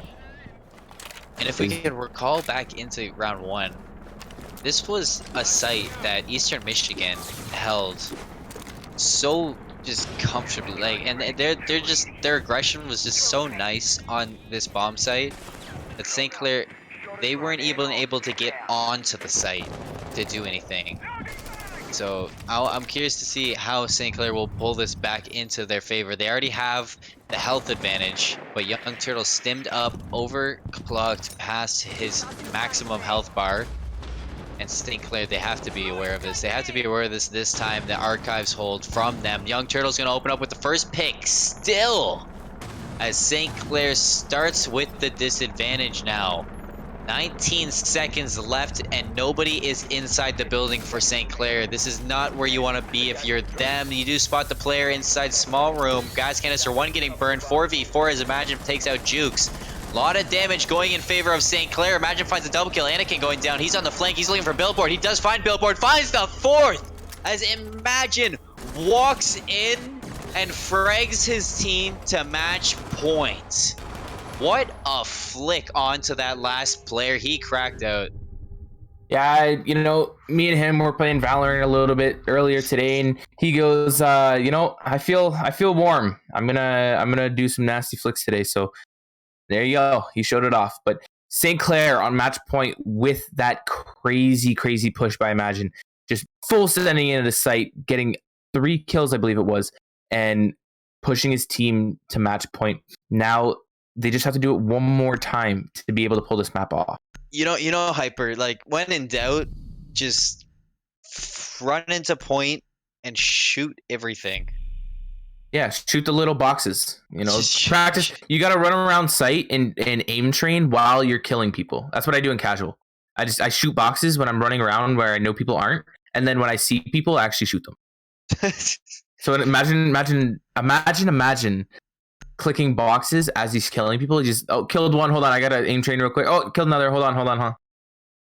That's joke. Exactly. That was not joke. Wasn't supposed to be made, but anyway. Exactly what we saw right there, though. 6-4, St. Clair on match point. We're gonna be heading right back into Armory. This time, it's Eastern Michigan on the back foot. They gotta pull it back if they want to send it to overtime, which can happen in CR6. We could see overtime if Eastern Michigan pulls this back. But Braden, what do you want to see Eastern Michigan do to switch up and take the fight back to them? Do you want to see that aggression come out, or do you think St. Clair's going to be ready for it? You know, like you said before, the aggression or the pace of the game can change the game. The pace of how fast they push, how slow they push, it can change everything. And Valkyrie lining up, gonna miss it again, a little bit left. Oh, maybe not. Oh, whatever. But the pace of the game changes everything. So if they play a little bit slower, St. Clair's expecting a quick peek everything type of game. Well, now that if they play slower, they're just gonna hold angles and wait for Eastern Michigan to peak. Well, now they're just wasting time holding angles if Eastern Michigan plays slow. So they just gotta, mess with St. Clair's mind, and they might be able to pull this round out. And now we do see the attacking round come underway. If you are a fan of St. Clair, this is match point. Want to see you get hyped in the chat. Want to see you cheer for your team to send it to map 3, which would be Coastline. 2 minutes left into the round. And St. Clair already with more space and more aggression, more pressure than they did last time into this one. So we might be seeing St. Clair with the confidence they need to pull this out. Exothermic charge 1 going to be used by the Thermite. No, nothing there to contest it, so they have the wall opened up. Imagine on the other side looking into ventilation, looking to open up the floor to find anything from below. Nobody going to be there on Eastern Michigan to receive these shots, but we might see, oh, the timing. We do see the timing almost go in favor of St. Clair, but Young Turtle opens up with first blood onto William once again. Diffuser was dropped, but recovered, and Young Turtle going for the second one. He is pushed by Imagine. Imagine comes out on top into that, taking a little bit of damage, but staying alive. So now it's tied in the player's stance, 4-on-4. As Imagine going for the Kobe nade through the window, not going to find anything. Rapid, though, on the other side of the map, finds Obi. Brings the advantage into St. Clair's favor. Jukes, though, he's setting up for the flank. He's setting up for the run out. And if Imagine isn't ready for that, isn't prepared for that to happen, this could be dangerous for St. Clair. Imagine it would be set up just outside of Archives for that push. And if Jukes gets out there, he could find that kill. As Imagine is very low. Anakin going to be taking a little bit of damage as well, but he's going to go down to Imagine, who finds his double kill into this round. Impact going to be planting the diffuser. C4 set up for Billboard. Not going to be pulled just yet. If he pulled that, he would have found the kill, but he pulled it too late. Not going to find the kill onto Impact. Doing enough damage to pull him low. Billboard going to find the first pick onto Imagine. 3-on-2. And it is Billboard and Jukes against St. Clair to find this. Nice play from Rapid. Plays the off angle. Finds the down. It's going to be followed up, though, by Billboard looking for this. It's going to be Impact going down. Jukes going to be picked back up. 2v2. Diffuser has 15 seconds left. Jukes very low on health. St. Clair with their post-plant positions. Agent Tour and Rapid. Agent going to find the first one of the Jukes. Look for the second. It's going to be down. That is game. From below. It is Rapid. Just like you said, it is game 2 going in favor of St. Clair College 7-4. And we're going to be heading to Coastline for map 3. Yeah, and great positioning by both team members of St. Clair. One outside the breach and one outside below. And I believe it was Impact on the Zofia, if I'm not mistaken. Getting the first pick and not letting them defuse, basically. And then the time just ran out, and there was nothing that Eastern Michigan can do in that point.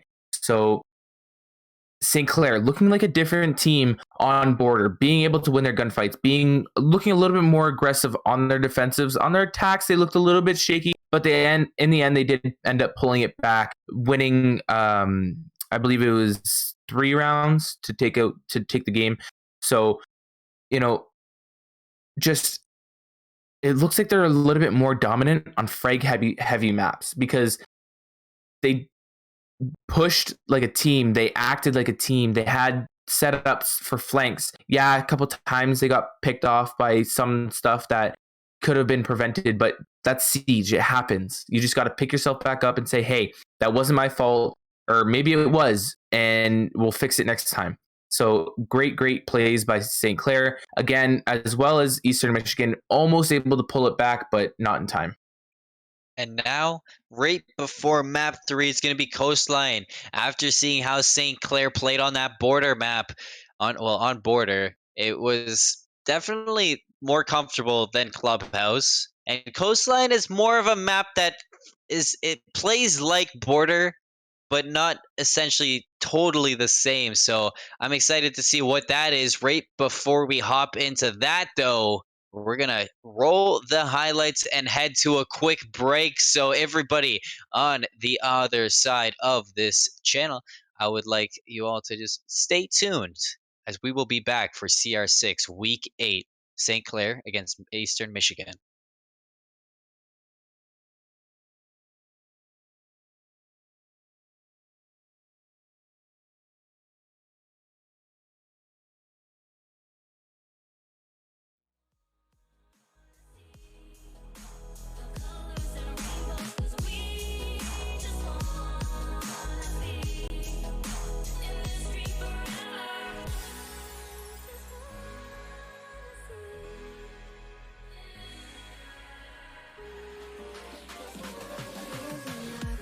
Letting go, times we might feel compelled. Looking down from the heights that we have built all by ourselves. And there is fear of the unknown, but we cannot lose control. When we feel like the world is against us, we're trying to find ourselves without the defining words. We can no longer hold on to what only makes us hurt.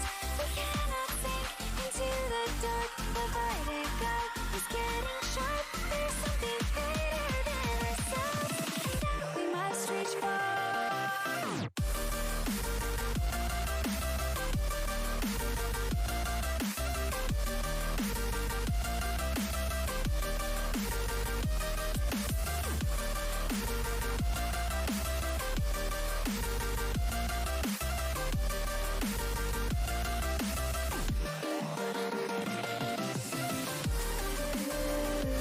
Into the infinite that we must reach.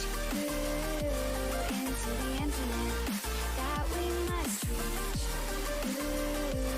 Into the infinite that we must reach. Into the infinite that we must reach.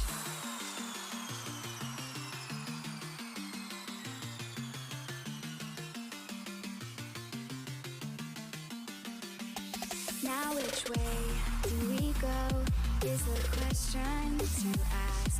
There are so many choices that it's hard not to look past. What is real and what is fake, and the risk we have to take. Will we know what is throwing off our balance? We're trying to find ourselves without the defining words. We can no longer hold on to what only makes us hurt. We cannot sink into the dark. The vertigo is getting sharp. There's something greater than ourselves that we must reach for.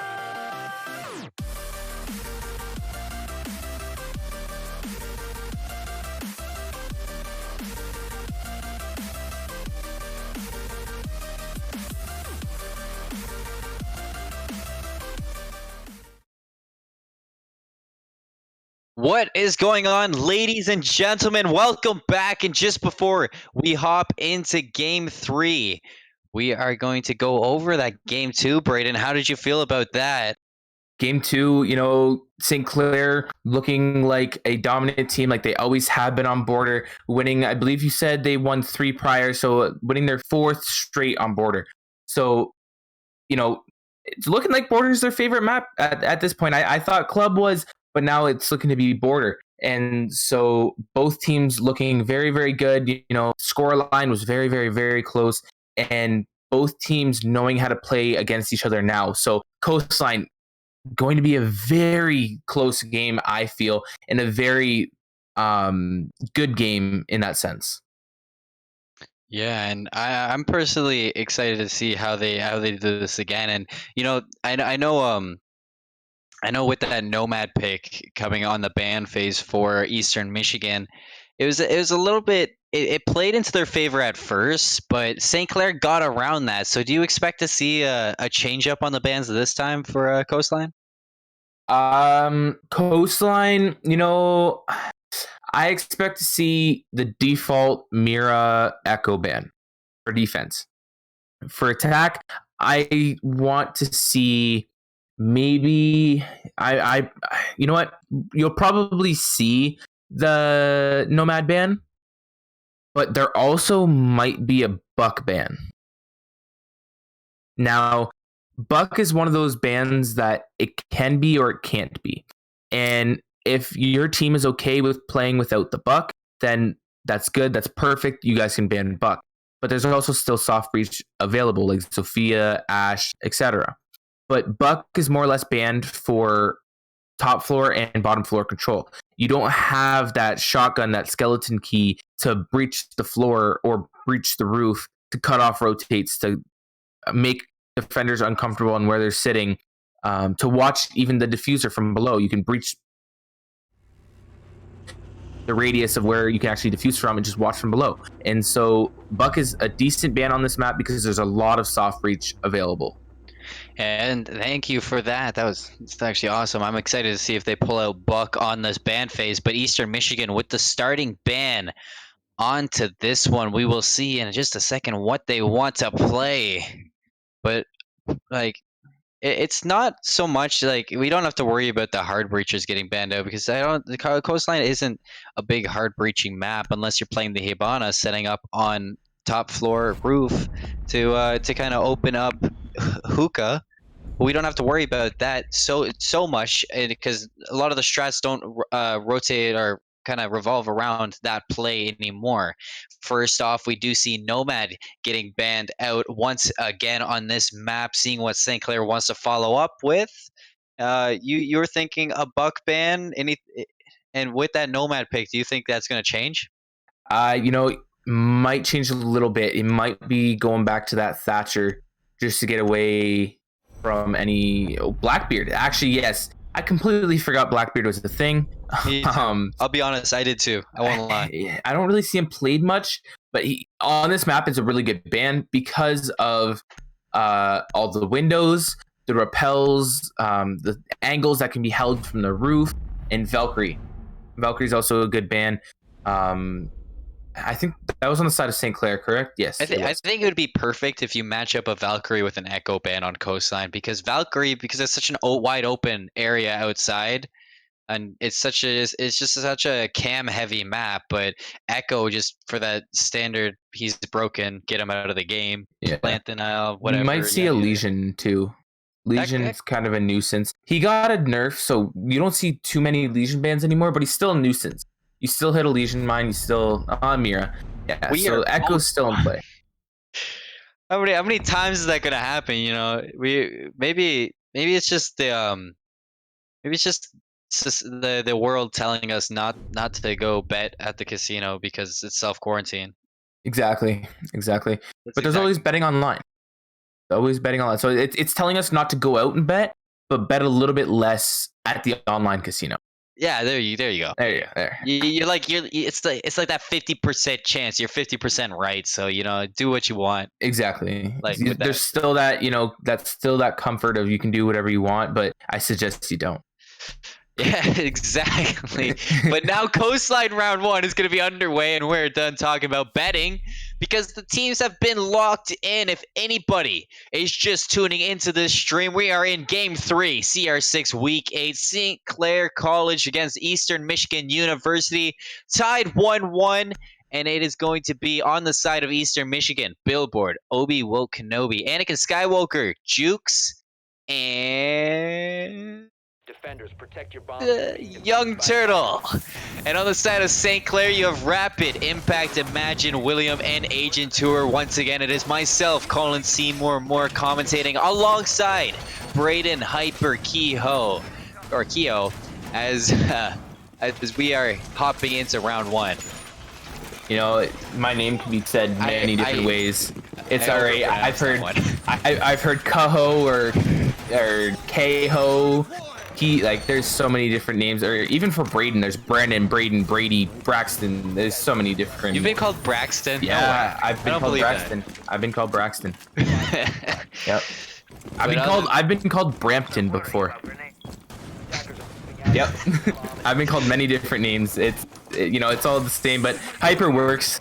You know, it's easy, quick, and easy. But getting right in, we do have Gridlock. So Nomad's banned, but Gridlock is being played. The flank watch of Gridlock. So great pick by St. Clair, slowing them down again, figuring out that they like to play aggressive, they like to play fast. And if you place down your Gridlocks, it's A, a sound cue, and B, it does damage if you run across them. So no matter what, it's slowing down the rotates. As you can see, Jaeger playing very aggressive on the white stairs, on the white stairs here, and just going to peak luggage already. And with these Gridlocks just cutting off the rotates, it's going to be hard for them to do this roam presence that they have. And cocktail doors open, so St. Clair has to be prepared for that one, as they can't be a little too passive on the roof waiting for that. But I'm curious on if Michigan is going to be aggressive, when and how they will set up for this one. Agent Tour is going to be working alongside Imagine right outside of the entrance, just pushing in with their drones, making sure everything is there. But we talked about this Jagger being aggressive. He's inside theater room, moving alongside bedroom, being that roamer for Eastern Michigan, clearing out any attack potential from St. Clair before they are inside of it. 1 minute and 30 left. St. Clair finally getting some positioning inside this map. Mozzie really aggressive into Aquarium, not playing on the bar, but he's playing prone in the room. Young Turtle is going to be a first go down. He gets first blooded by Rapid. So opening pick to St. Clair in this game. Imagine with the skeleton key from below is going to find a lot of openings, but he's going to take damage from above. Not enough to go down, just enough to spook him. Anakin going to go down Rapid as he finds a double kill. And it's going to be Eastern Michigan on the back foot. He pushes out, but there is the peak and Rapid on the triple kill. Juke's going down 2v5. And the comeback has to happen. Imagine going to find a kill of his own, taking out Billboard. Obi Wokenobi, the last player standing on Eastern Michigan, as he is inside of Hookah. And he is playing that smoke. Burns one gas grenade, looking to deny the plant. But the plant goes down. Diffuser is counting. And Obi is just going to rotate around Hookah, look for a pick, anything that he can find to open this up, but nothing being given to him just yet. Has to be a little bit more aggressive. Maybe we'll pre-fire through the wall a couple times. Burns another gas canister, looks below him. Not going to spot out anyone. Diffuser is spotted by him, so he knows where it is, but there's a player being repelled over, upside down. Putting some shots down onto him, making him play a little bit passive. 9 seconds left, and he's going to be picked up. That is a flawless round for St. Clair. Round 1. William finishes it up with the kill, as we will see the final kill cam right here. But that was just textbook from St. Clair, if I've seen it myself. Yeah, and like I said, the buck from below causing a lot of ruckus, getting, I think, 2 kills from below.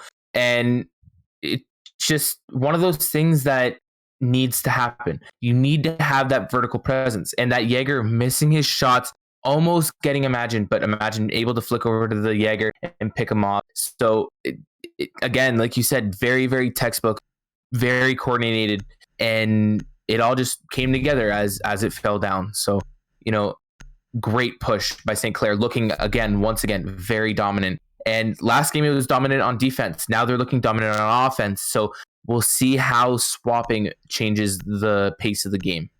Yeah, exactly a good point to put out. And it's going to be second floor Hookah once again.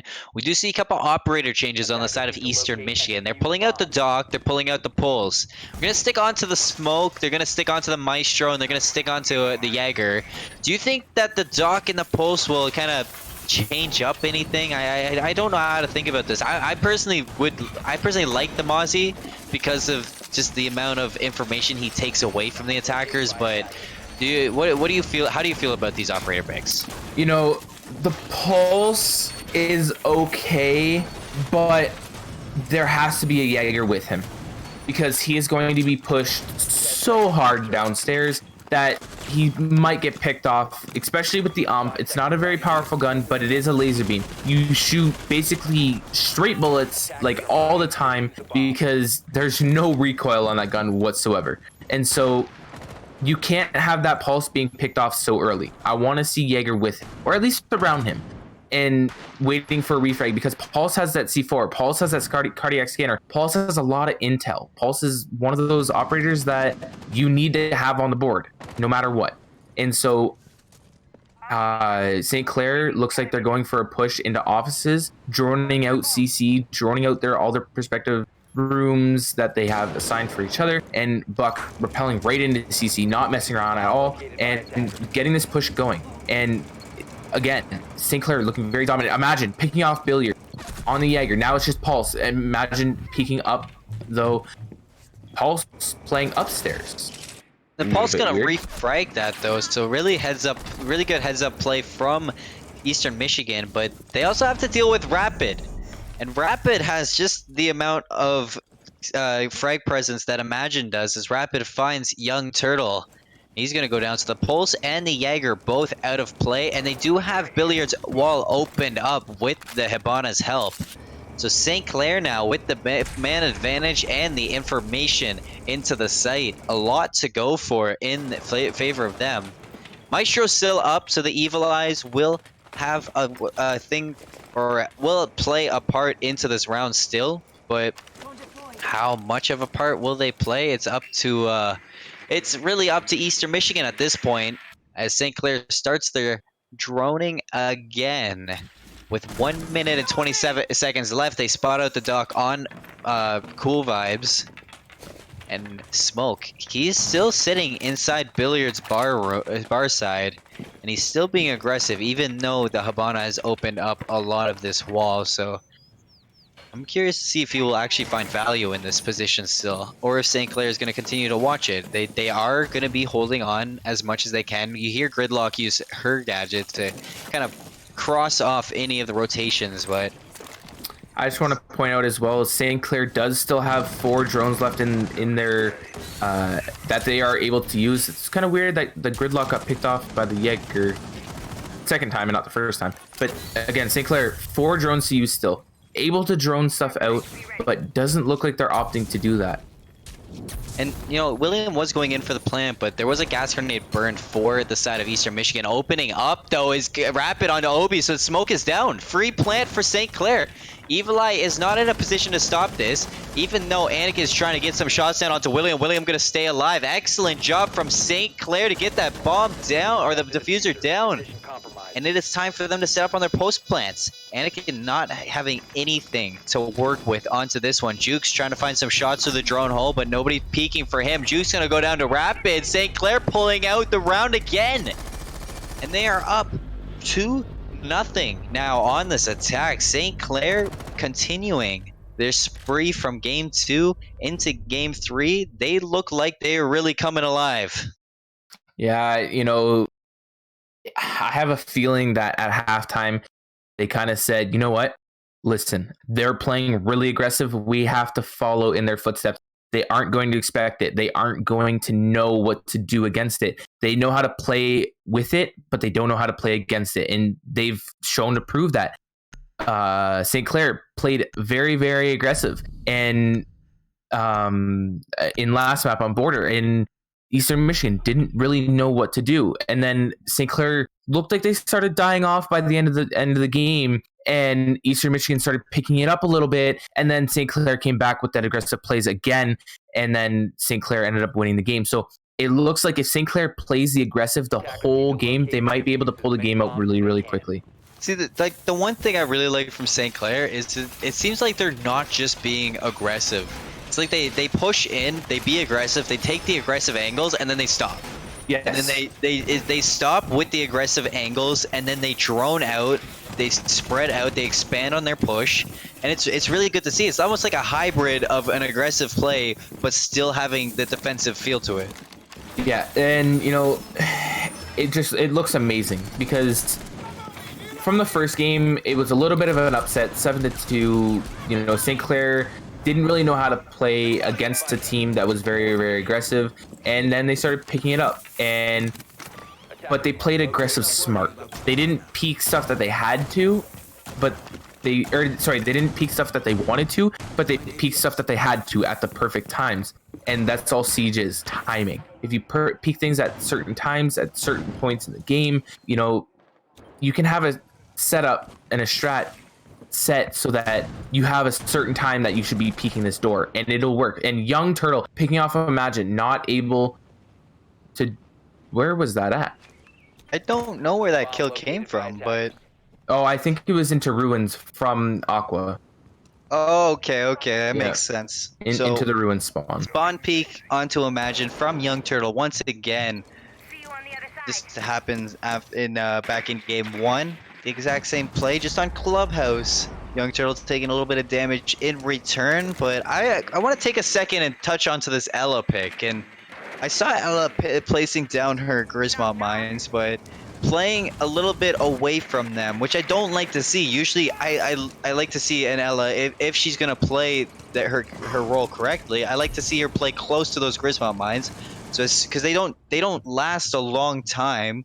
As soon as they get triggered, you be aggressive onto that trigger, and then you take that fight, because I don't like to see it, because the days doesn't last very long. Impact. After Young Turtle finds 2, he is going to trade that out and finally drop him. So St. Clair pulling it a little bit back into a 3v4. But how do you feel about the Ella? You know, the Ella is an okay pick. Her gun's really fast fire rate. It's a little... Ooh, and rapid game sense galore right there. And, you know, there down goes the Ella. But she was shooting the Habanas. Rapid knew she has to be in the hallway. I'm going to quickly peek this, get the frag. Now it's a 3v3. And... Again, Impact on low HP though, but he is able to cut off any flanks with his track stairs. So that's a lot of utility being used, and he's still useful in this round. So, just St. Clair peeking the right angles. You're gonna take damage. Oh, maybe not. It looked. I feel like you take damage from that, but like you said, Ella not playing around her Ella mines. That could have been a kill, because the concussion is so strong that it's hard to watch. But also, like, the whole thing is that it's a strong concussion, but it doesn't last very long. So that's why you have to play close to them. You have to play aggressive on that Ella pick. So I don't really like the way that Eastern Michigan was playing into that. The smoke is still going to be able to play there with the gas grenades going on. You see William taking a lot of damage, but he stays alive in the end. Diffuser not going to successfully be planted. But Anakin did go down, so it's going to be a 2v2. 2 seconds left. St. Clair grabs the diffuser, but the gas grenade doing the job and getting St. Clair off of the bomb site. So Eastern Michigan gonna pull back and make it 2-1 after that clutch play from the smoke. Yeah, and that smoke was actually Ubisoft actually said that you weren't able to throw smokes through walls anymore, but I guess you can still do it. So that spot is what I like to call smoke spot. You stick a smoke there, and he smows a throat. He throws a smoke at the wall and detonates it, and it goes through the wall and actually kills whoever is on the other side of the wall. So pronunciation isn't my strong suit. Slows the throat. Sorry. Oh, that's interesting. Well, my Jaeger pickup, I was talking to Jam Beast about this and how strong that Jaeger Wamai can be together if played properly. And if you're going to play a bandit with a Jaeger, especially on coastline, you might as well play Wamai. I like this pick coming out from Eastern Michigan. It's a newer operator. People are still getting used to him, but I love to see Wamai getting used, because if you pair it up with a Jaeger, any utility onto St. Clair right now might as well just not be there. Yeah, and the one thing I like about Womai is he actually picks up asphyxiation bolts and the smoke, the crossbow bolts, I guess you can call them, from Capital. Let me rephrase what I said there. Sorry. Any projectile utility from St. Clair. Anything useful. throwable, anything shootable, except for bullets. Could you imagine? Start picking up bullets. Start picking up bullets. It's like a shield. Oh, that would be overpowered. Yeah, I mean, I mean, not really, because it'll only pick up 1 bullet, and you have 30 bullets in a magazine.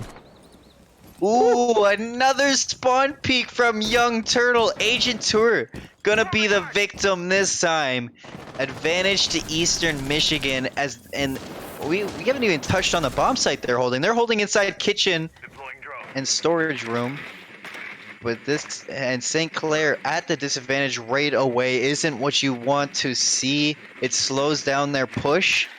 And if you're Eastern Michigan, you're feeling what you were feeling in game one, and that's aggression. And St. Clair, they were doing so good at touching on this. It seems like they forgot the fundamentals of their whole strategy this time.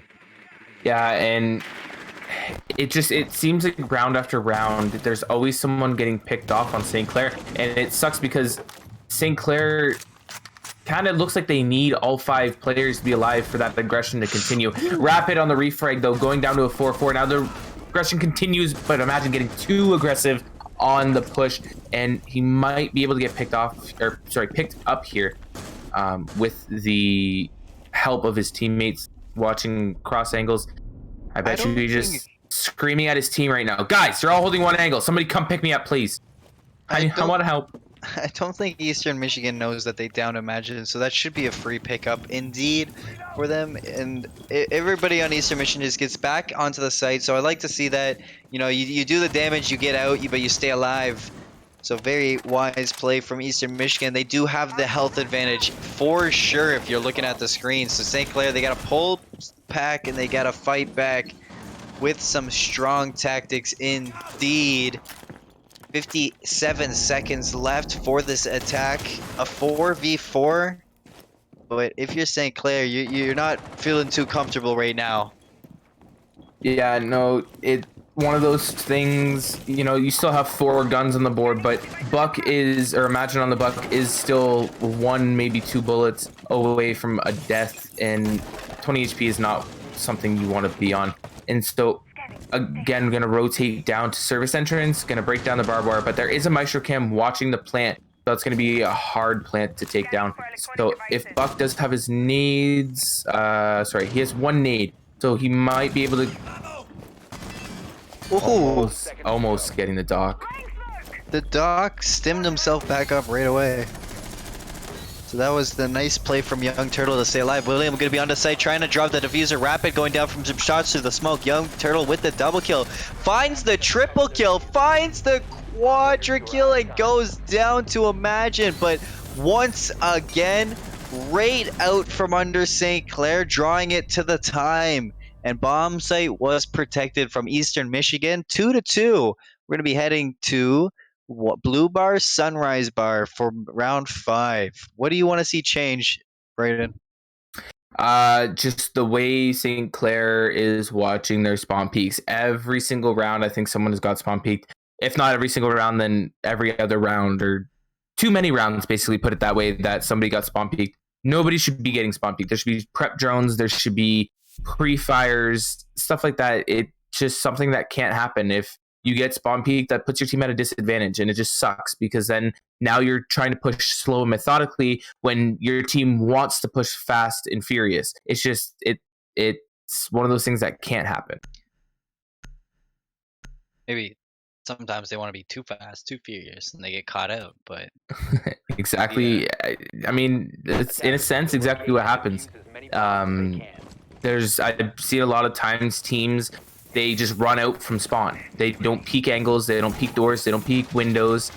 Because in scrims, it's gentleman's rules. You don't spawn peek or, you know, kind of run out within like the first 45 seconds. It's like one of those things. So teams get too comfortable with that and feel, oh, you know what, it happened, or no one spawn peeks in scrims, so they're not going to spawn peek in a collegiate game. Or even a professional game, but it happens. It's going to happen, and sometimes if you don't peek it, you're going to get killed, and essentially it's kind of your fault, and you can't blame anyone else for that. Now into round 5. Sunrise, Blue Bar hold for these bomb sites. Attacking round underway. St. Clair looking to pull it back into the lead. Spawn peek potential from Young Turtle once again, but not finding anything. He backs up. They don't get the barricade back up. But this drone just got a lot of information through that wall for that little opening to be held from Eastern Michigan. St. Clair set up on the eastern side of the building. They're getting up to the roof. And they're going to be setting up for this top-down push the best they can. Do like imagine droning out into Aquarium. And how will St. Clair pull this one off? How will they start their attack? It's all gonna start with getting down onto the Attackers have located a bomb. onto the first floor. I think if they get hookah control, it would be a very strong presence for St. Clair. There is a roamer for Eastern Michigan, and a couple of roamers actually. Wait, yeah, a couple of roamers. I think the Mozzie's on the second floor as well as the Doc. No, Doc's on first floor. He's in kitchen area. And Jaeger gonna Mozzie gonna look for some shots. Agent 2 are taking so much damage, but not going down. He does get down by the Nitro Cell of Billboard. The Mozzie coming out on top with that fight. St. Clair once again at the disadvantage right away before they get onto the site. But pushing in is going to be Imagine. In that 1v1, Rapid going down to Young. Imagine goes down to Juke. And just the trades, the support from each other on the side of Eastern Michigan. It's helping them through this. 2v5. William and Impact have no presence. Even into Hookah, let alone the bomb site. Not looking good for St. Clair in this one. The Mozzie looking for even more, but William not going to go down just yet. The Mozzie goes down to Impact. St. Clair pulls back. 1 minute left, a 4v2. Not going to be flawless. But St. Clair still has a lot to work on before taking this round. Doc is still there to contest them. He's going to heal up the Jaeger. Not to full health, but more better than what he was at before. 38 seconds left. St. Clair, no idea where Eastern Michigan is set up.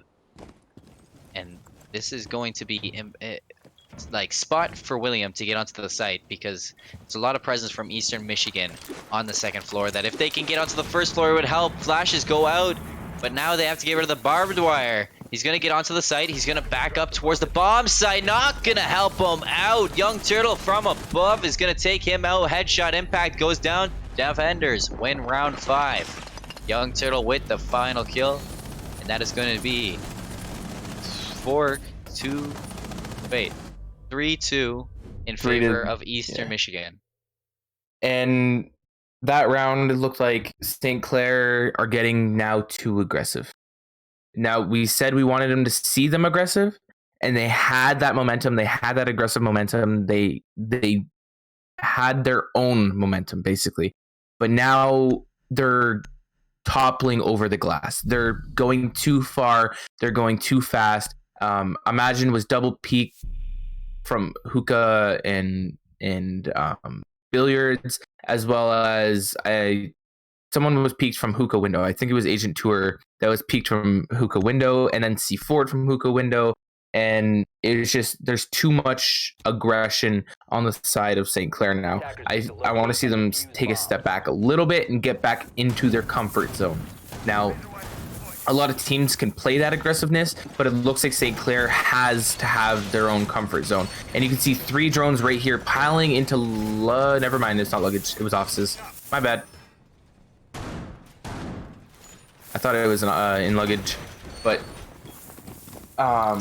the aggression it can't be that aggressive. They have their own aggressive that they can play, and that's that. And now St. Clair, 3-3 on coastline's a really good half if you tell me, especially when attacking. Yeah, 3-3 on any map. I'll take that any day over 4-2, 5-1, or even 6-0. So St. Clair looking to pull this back, but if you have to, they really have to kind of crack down on getting into the bomb site. It just seems like they get there, and then they're hesitant to get in, and then Eastern Michigan they kind of capitalize on that. They get the first pick. St. Clair takes even longer to get inside the building, and then once you get inside, you're just way too stalled out for St. Clair. Too much utility used just getting inside, and it hasn't been looking good the past 3 rounds for St. Clair. Yeah, and they won 2 straight and lost 3 straight. So technically, this game can go any way. They're both capable of winning rounds. They're both capable of taking multiple rounds in a row, and it's just a fight basically till the end. And Jaeger picking off 2 drones, so that's 2 drones used on this Jaeger. Now potentially 3. Now that's a lot of drones wasted, and nobody's following. The door is not even open yet. So I mean, imagine's in offices, or sorry, in CC. So there was a drone following, just not through the office's door. But office's door isn't even open, and William getting a pick onto Young Turtle, getting the top frag. I believe both games down.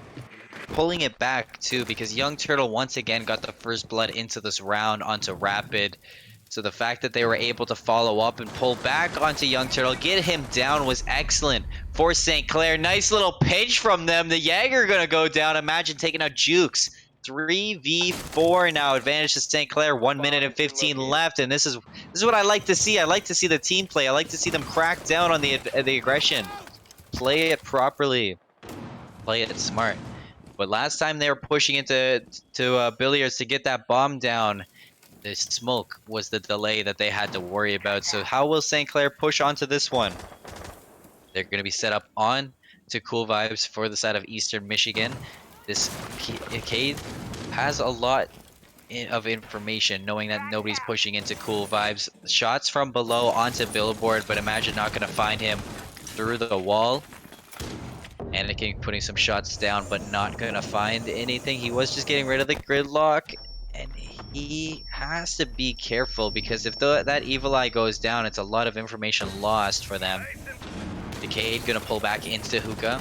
Imagine still being a nuisance underneath the floor, but he's not connecting with any damage. St. Clair, 14 seconds left. I don't know if there's any gas canisters left. The last one being burnt out, 9 seconds. No more. So the bomb can be planted. They will have time, but the diffuser's dropped. William goes down. 0 seconds left. They have to plant this. It's gonna rush onto the site, look for it. Not gonna find the kill. St. Clair doesn't get the plant down. 4-2 at the half. Billboard pops off with that. St. Clair taking too long once again to figure out their strategy. Round 7 is going to be coming underway. St. Clair now on to defense. Eastern Michigan on attack. St. Clair at the deficit, but it's almost a mirror from last game. Swapped roles though. Yeah, and that smoke causing so much damage to St. Clair. Not letting them plant in the spot that they want to plant, not letting them do the push that they want to do. So St. Clair not able to kind of alter their push that they want, and just taking damage that isn't needed to be taken. And Imagine doing as much as you can below with that buck, but in a sense, at some point in time, you kind of do have to rotate up Cool Vibes to put a little bit more pressure onto everybody sitting in Hookah, Cool Vibes, and Billiards.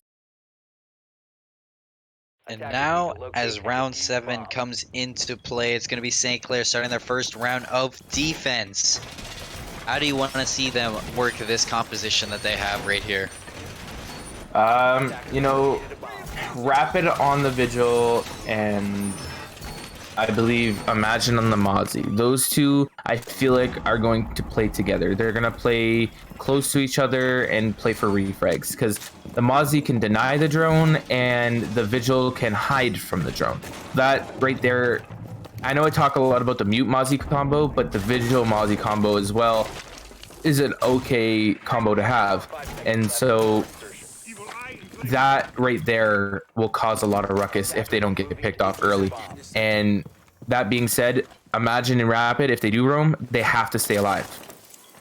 They cannot die. So, and then William, Agent Tour, and Impact just have to hold the site by themselves. They can't, peek everything. They can't just see someone and try and kill them. They have to play it smart. And here we go, attacking phase underway. The Mozzie gonna pick up a drone too. They did detect that the Vigil was there, so Rapid, they have an idea of where he might be. He's being very aggressive down and towards the entrance, but it's a nice setup, kind of a default setup outside of Blue Bar from Eastern Michigan. Not really gonna have an idea of where to push just yet. The drone looking for the Vigil, but not gonna spot him out. They open up the door just outside of Terrace. Put some shots down, but Rapid peeks in. Doesn't connect with the kill, but does a lot of damage onto Obi. And that is a great start for St. Clair, if I do say so myself. Vigil gonna reposition inside offices, and he connects, finds Obi, so that is the buck down. And Rapid staying alive is a big play for St. Clair. Behind the bar, though, that's going to be Imagine. His head ripped off by billboards, refragged by Eastern Michigan. Even up 4-on-4. Agent Tour going to be sitting passively inside of... Was he sitting inside Hookah? Sorry, who? Agent Tour? I believe he is. Ooh, Cool what vibes a getting... shot from Young Turtle. William gonna go down. Advantage now, Eastern Michigan in this round. Rapid on the flank. Might be able to catch some players off. Put some shots through. Not gonna connect though. Damage not being sent in their favor. Nobody taking damage, and that's gonna be Young Turtle picked up by the Pistol of Impact. What a play from him. Agent 2 are gonna be shot from below by the Jukes. Actually, Jukes is on site. Jukes is gonna find a double kill. Impact going down. Rapid is now the only one left. He's gonna take damage to the gridlock. They heard that too. You saw that they turned around on Aquarium. Rapid jumps over, finds one. Rapid finds two, makes it a 1v1. Triple kill, looking for the quad. This might be the clutch from Rapid. The last player standing is gonna be inside. Hookah pushes out, and attackers find that round. Billboard takes out Rapid. And no clutch for him, but a well played by Rapid indeed.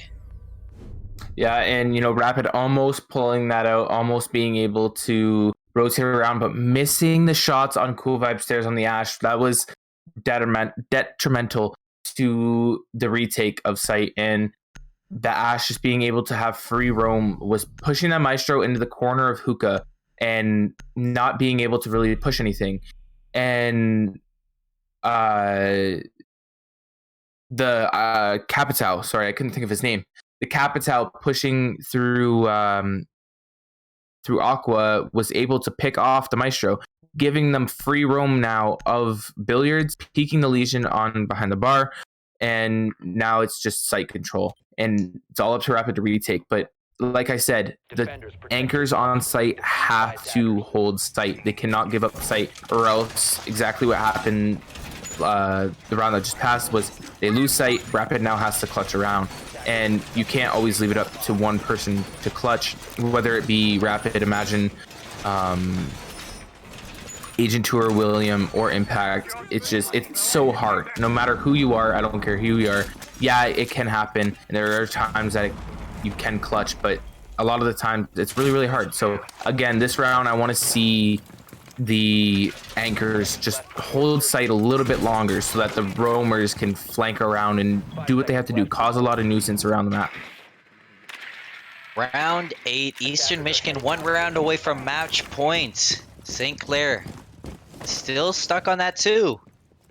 And they have to start to find some kind of groove. They gotta find their mojo. They gotta do something to pull them back. Rapid doing everything he could last round to keep them in it. Not enough in the end. But he has once again returned back into offices to put some pressure on to Eastern Michigan. And he once again opens up with first blood onto Obi. Big plays from Rapid. Let's see if St. Clair can capitalize on it this time, though, as they didn't really pull from it last round too much. Imagine on the Mozzie, also going to be roaming around on the first floor, sitting in hallway though this time. He has to be careful because he's very susceptible to a flank in this position. 2 minutes left. Eastern Michigan starting to set up how their play will unfold, but with one player down, they have a lot to work with. They don't have a lot to work with, but as I say that, Agent Tour goes down to Young Turtle, doing what he does, what he's been doing, and that's fragging out on these St. Clair players. So now we have to see how St. Clair will adapt to this. Impact very low on that Legion. And imagine flanking through Cool Vibes. Impact goes down to Turtle. Turtle with the double kill. He pushes out, finds the 3-piece. Turtle single-handedly pulling it back for his team. William also going down. Diffuser player getting dropped. Young Turtle finds the quad, looking for the ace. 1v3. Rapid put in the position to clutch once again. Will he find it this time? Does spot out the player from behind. Takes shots from the front though. He's being pinched out. Young Turtle with the ace. Round 8 in. It goes to Eastern Michigan. They're on match point. Yeah, and like I said, the anchors have to hold sight, or else once again the roamers will have to try and retake, and it's so hard. But I hope they switch off and go kitchen this time, because it doesn't look like hookah's working. Or sorry, not hookah billiards isn't working. So as you can see, kitchen and service, they are going to go there, and a little bit of a different composition now. Rapid on the smoke, impact on the mute, and now imagine on the Legion. So little switch around, and we'll see how this one works out. If St. Clair had to pull anything to keep them going in this, what do you think they need to do? They need to find their comfort zone again. They need to take this round and get their momentum back into that comfort zone that they had.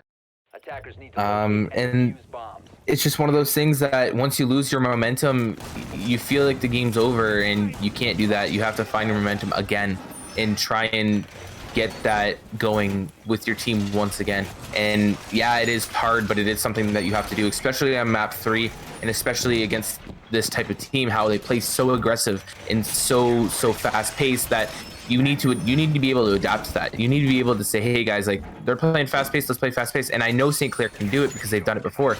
They showed that, hey, they played fast paced, we adapted, we've won a couple rounds, we even won last map playing fast paced, but now we got to do it again. And I feel like they're starting to burn out a little bit. I feel like they adapted, but now it's at that point where it's too much. The aggression meter seems to have run out for St. Clair, as they are truly on the back foot. But imagine trying to pull it back with the spawn kill onto Young Turtle. If you're gonna pick anybody, the pick onto the player who's 16-7 is the pick to get. Next up is William, as he takes out Anakin, and it pulls back into a 4v3 as Billboard takes out Impact to make it a little bit more closer into their lead. William now has to play around Sunrise. He's in a bad position. He doesn't have a lot to work with, but he finds a double kill. This is huge for St. Clair. The fact that William is still alive has so much value to it that Eastern Michigan has to burn so much utility just to get him out. Finally, Jukes walks in. He takes the kill. The Gridlock and the Bug, the last two standing. But imagine playing that off angle over towards Cool Vibes. Agent Tour taking out Obi. Jukes pulls it back into a 2v1. He's got the LMG. Full health on the Gridlock.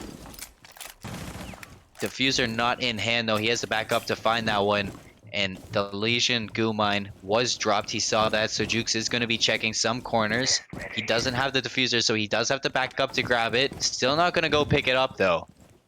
Minute 35 left, as he's just hunting for something. He opens up the wall, but there is Rapid to put some shots down. No, that's Imagine, as it returns some shots right back to him. If I'm St. Clair at the moment, I'm just waiting for Jukes to push to me. Jukes is gonna push out, and there's Imagine securing the kill onto Jukes, pulling it back 6-3. Still match point for Eastern Michigan. St. Clair still has a mountain to climb, but they're one step closer to the peak.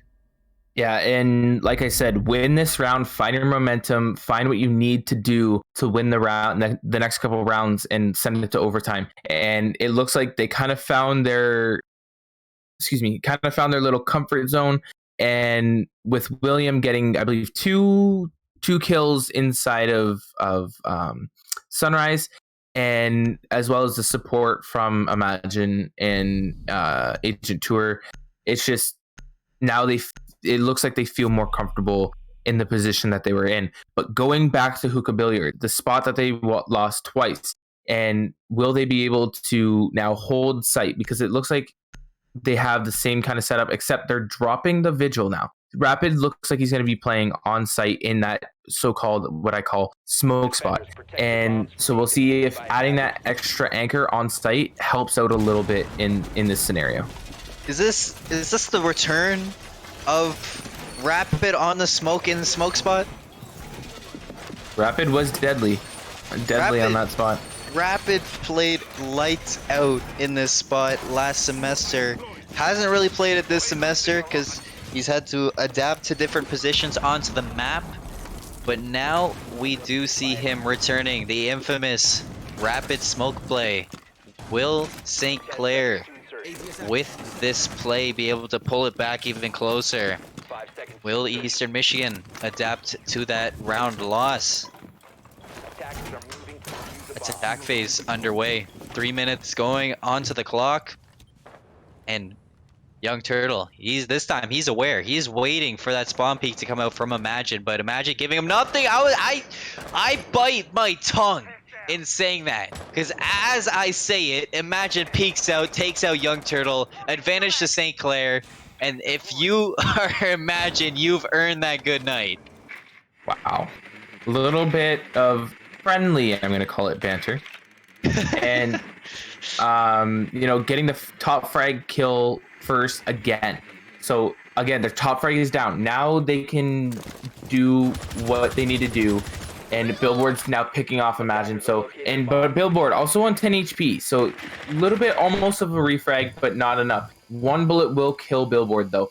And just looking for any footprints. Doesn't find anything, going to rotate off.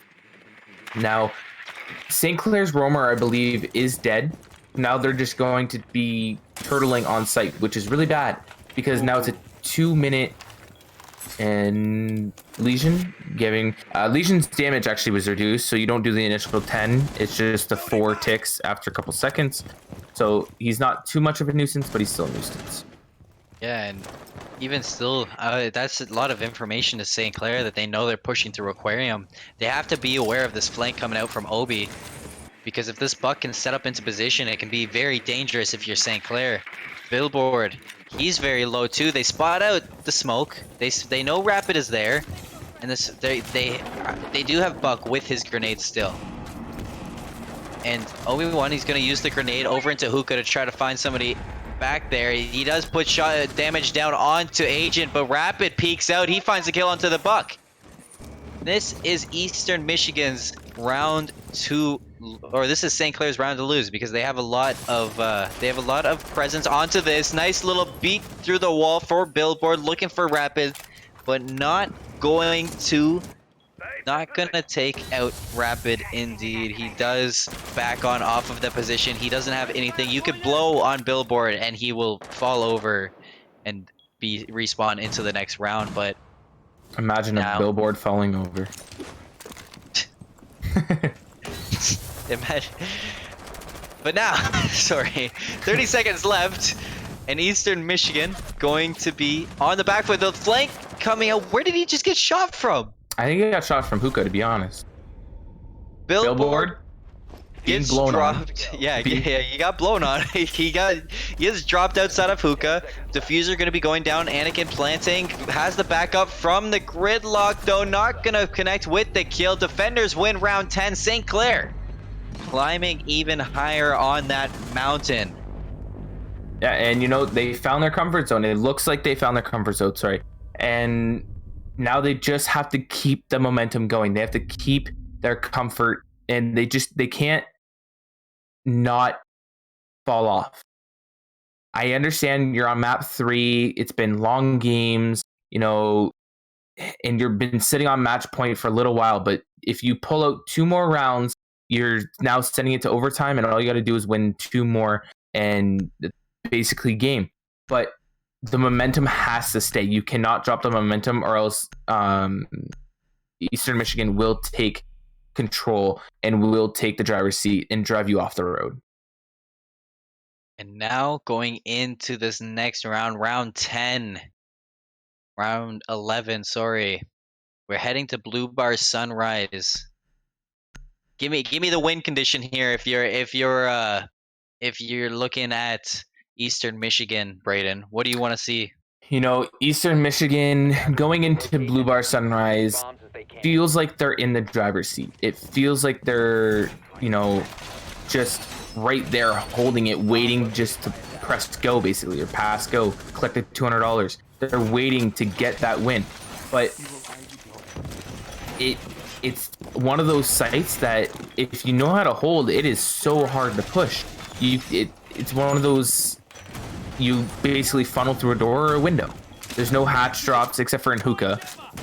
It's right above, right where Mozzie is. But other than that, there's no hatch drops. You can do a little bit of floor destruction from above with buck or sledge, and they have a sledge, so that can be done. But I mean, it can go either way, and I want to see St. Clair pull this out, and I want to see Eastern Michigan pull this out. I want a longer game, but I also want to see how well St. Clair continues this momentum, or if they continue it at all. Attackers have located a bomb. And now round 11 is underway. 3 minutes was popped up onto the board. Attack phase going in. Shots through the wall, connects on Imagine, but not going to do too much damage as he was just maybe taking 10 shredded off of his health. But he rotates all the way around towards Eastern Staircase. And this is the setup for Eastern Michigan that I like to see. They have the roamer, they have the flanker coming in all the way on the other side. That's the sledge. Young Turtle, he's been the fragger. He's been the player who's been spawn killed 2 rounds in a row. How will he affect this round this time now that he's changed his positioning, where he spawns up? Will he find the pick onto Imagine this time, or will Imagine triumph in that one-on-one that's been going on? Anakin pushes in through cool vibes.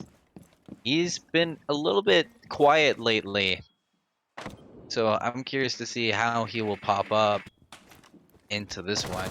How will Eastern Michigan open this up? It's a trade 1-for-1. Imagine and Young Turtle, they kill each other. You know, it's been a spawn kill after spawn kill, but they kill each other. William gonna take a lot of damage from Billboard, but not gonna go down. He was taking, I mean, Braden, what does that look like? 5 health? Yeah, about 5, 10. About 10, no. Yeah, 5, I'd say 5. Anywhere 5 and less. Lower than what Billboard was at for most of that round last time. Rappy gonna be taking some damage from above, uses a shotgun. Burns a gas grenade as well. He returns to his corner, he gets out of there, but he's still gonna get dropped! St. Clair now at the deficit. 4-on-3. Lot of damage not in favor of St. Clair. A lot of pressure from Eastern Michigan. Agent Tour has to pop up from this position. Impact's gonna go down to Anakin 2v4. Agent Tour, he is the player that St. Clair needs to have pop off. He's not gonna connect with the shots, so they know where he is now. They know how to play this round. William super low. They pinch onto Agent Tour. He goes down 1v4. William, 5 health, pushes in, finds the first, not gonna find it. GG's, round 11 goes to Eastern Michigan. 7-4, St. Clair did not make it easy, but a good game indeed. Wait, what? Who's an ex-pro? I see. Oh, apparently someone's an ex-pro in this game. Imagine coming out with the ex-pro. But yeah, that game was, it looks like all on the side of Young Turtle. 17-9, pulling it out for his team. And although he was spawn peaked, I believe 2, maybe 3 rounds, he's still top fragged. He still pulled out the kills he needed to pull out to win the game. So again, St. Clair not being able to hold their momentum. Yeah, Blue Bar and Sunrise Bar is very, very hard to hold. But, you know, they had a momentum, they lost it, they had it again, and they lost it again. It's just one of those things that in map 3, momentum is really, really hard to hold on. You are very tired, you are exhausted. There's a lot of mental mistakes that can't happen, but Good job on the side of Eastern Michigan. They were able to hold their momentum the whole way through all 3 games, all rounds, except for a few. They fell off a little bit. St. Clair did take it, but they were still able to play that aggression, and St. Clair just adapted. But all around, it was a great game. There was a lot of adapting to different types of play. There's a lot of momentum switches, slow pace, fast pace, slow pace, fast pace, and all around just a great game. A great game indeed, especially on the side of the casting side. I enjoyed seeing that one. The hardest game I've seen for the R6 team this season of the CR6. So very good indeed to try and pull it back, not going in their favor. Thank you all for tuning in and coming to see this. Once again, it's been myself, Colin Seymour Moore, and Braden Hyper Kehoe casting for you. And we hope to see you all later. You can check out the Twitter for St. Clair to keep posted on any future games that will be played on stream during this quarantine time. But for now, I have to say so long and thank you for tuning in, ladies and gentlemen.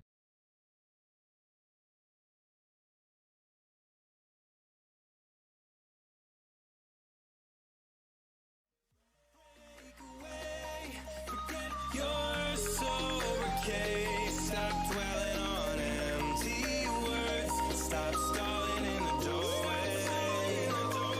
Cancel the cruise control. Switch it in the manual.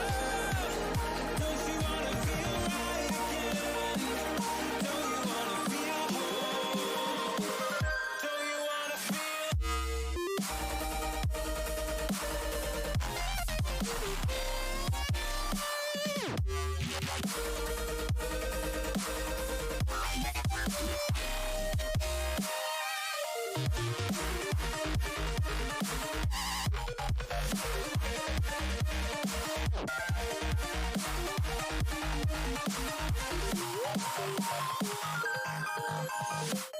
Full steam through the setbacks.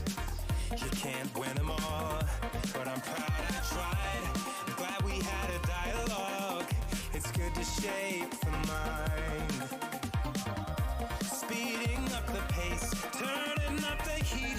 Where I need to be for the first time. Taking risks, I'm casting off without